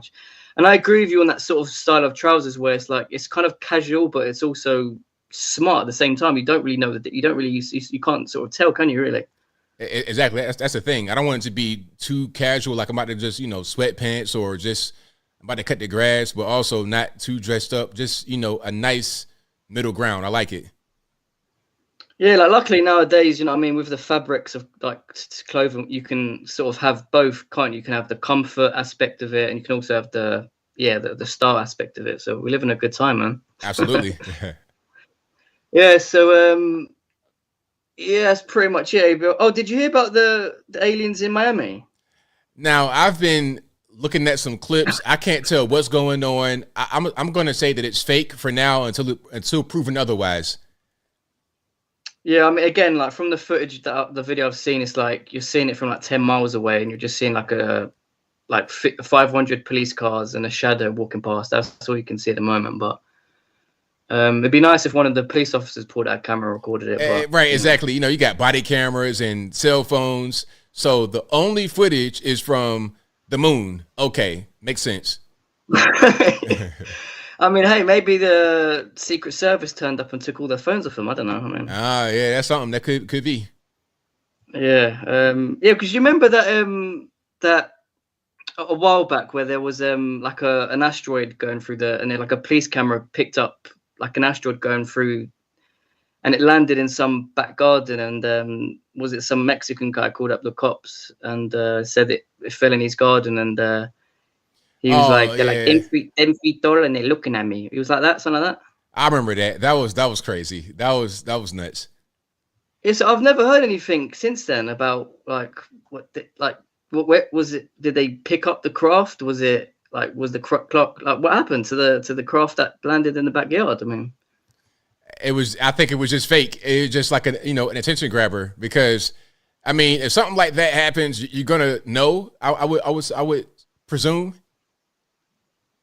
Yeah, no, that's true. I mean, I really want to believe in these stories, but these people make it so difficult. But yeah, and the sort of the car, the graffiti, and again, it's quite frustrating, isn't it, ABL, when it's like the only evidence that we have is just graffiti on a car, and yet the white man gets the blame for it yet again.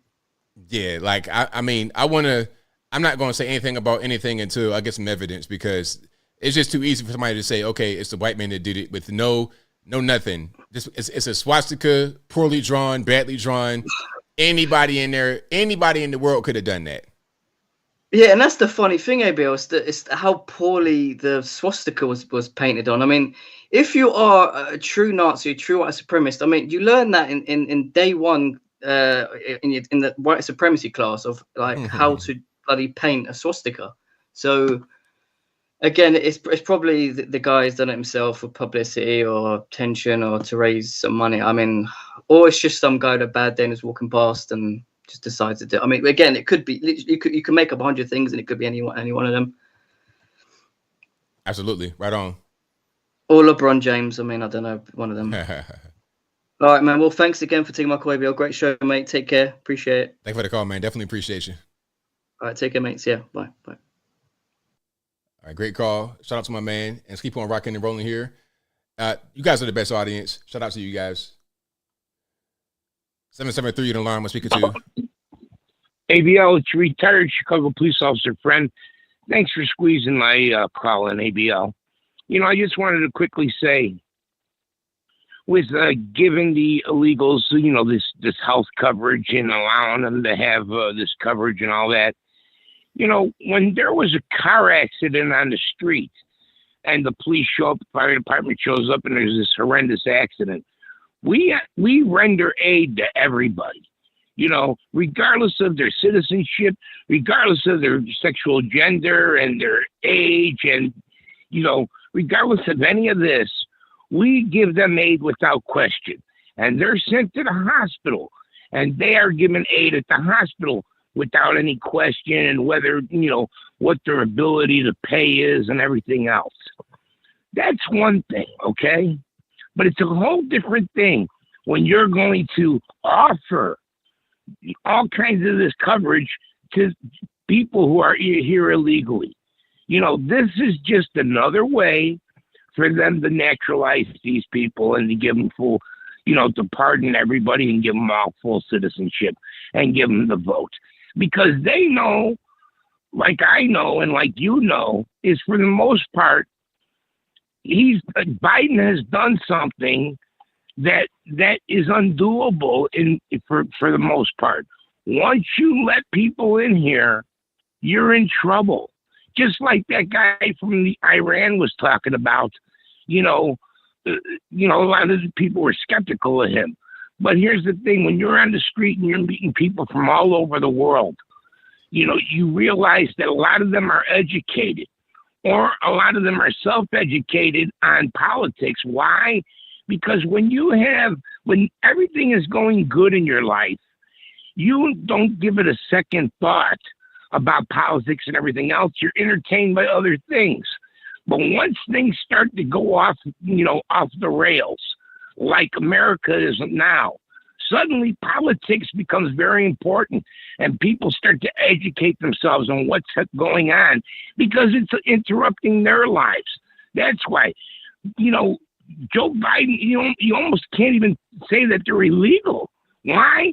Because Joe Biden is the one, and his administration and the left, they're the ones who have perpetrated this and allowed them in illegally. They allowed them to be here.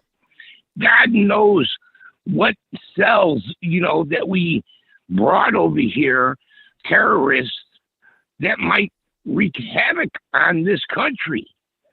Joe Biden, it's almost a traitorous thing to have done. And to ignore one law like that over all others is ridiculous. It really is. Anyway, ABL, thanks for taking my call and squeezing me in, and I'll talk to you again. Thanks for the call. Definitely appreciate you. Thanks. I appreciate it. Great call. Great way to end the show. And that will be a wrap for me. Shout out to you guys for being here. You guys are the best audience anywhere on these interwebs. I'll be back live again. Same bat time, same bat place on Wednesday, 8 p.m. Eastern, so right around right now, 11 p.m. Eastern Standard Time. And that'll be a wrap. Shout out to everybody for watching, retweeting, super chat, and whatever you're doing. I could not do the show without you, so I appreciate y'all. Shout out to the mods for keeping the trolls in check. I appreciate y'all for your service. And I got all super chats, I think. Shout out to Shell Zan for becoming a supporter of the show. I appreciate you. Thank you to David Ray, who says, in my humble opinion, 35 minutes isn't long enough for calls. Please devote more time for them in the future. Love your show regardless. Hey, man, thank you for your input. I appreciate it. I consider all your input, all right? But I think that'll be a wrap for me. Shout out to you guys for being here. I got some more stuff coming out, I think tomorrow perhaps. And all throughout the week, I got pre-recorded stuff coming out. You guys follow me on Instagram. Follow me on Facebook. Follow me on Twitter. Not going to call it X. Follow me everywhere. Check out the short form content on the Instagrams and everywhere else. And that will be a wrap. So until next time, y'all be safe. I'm out. And peace.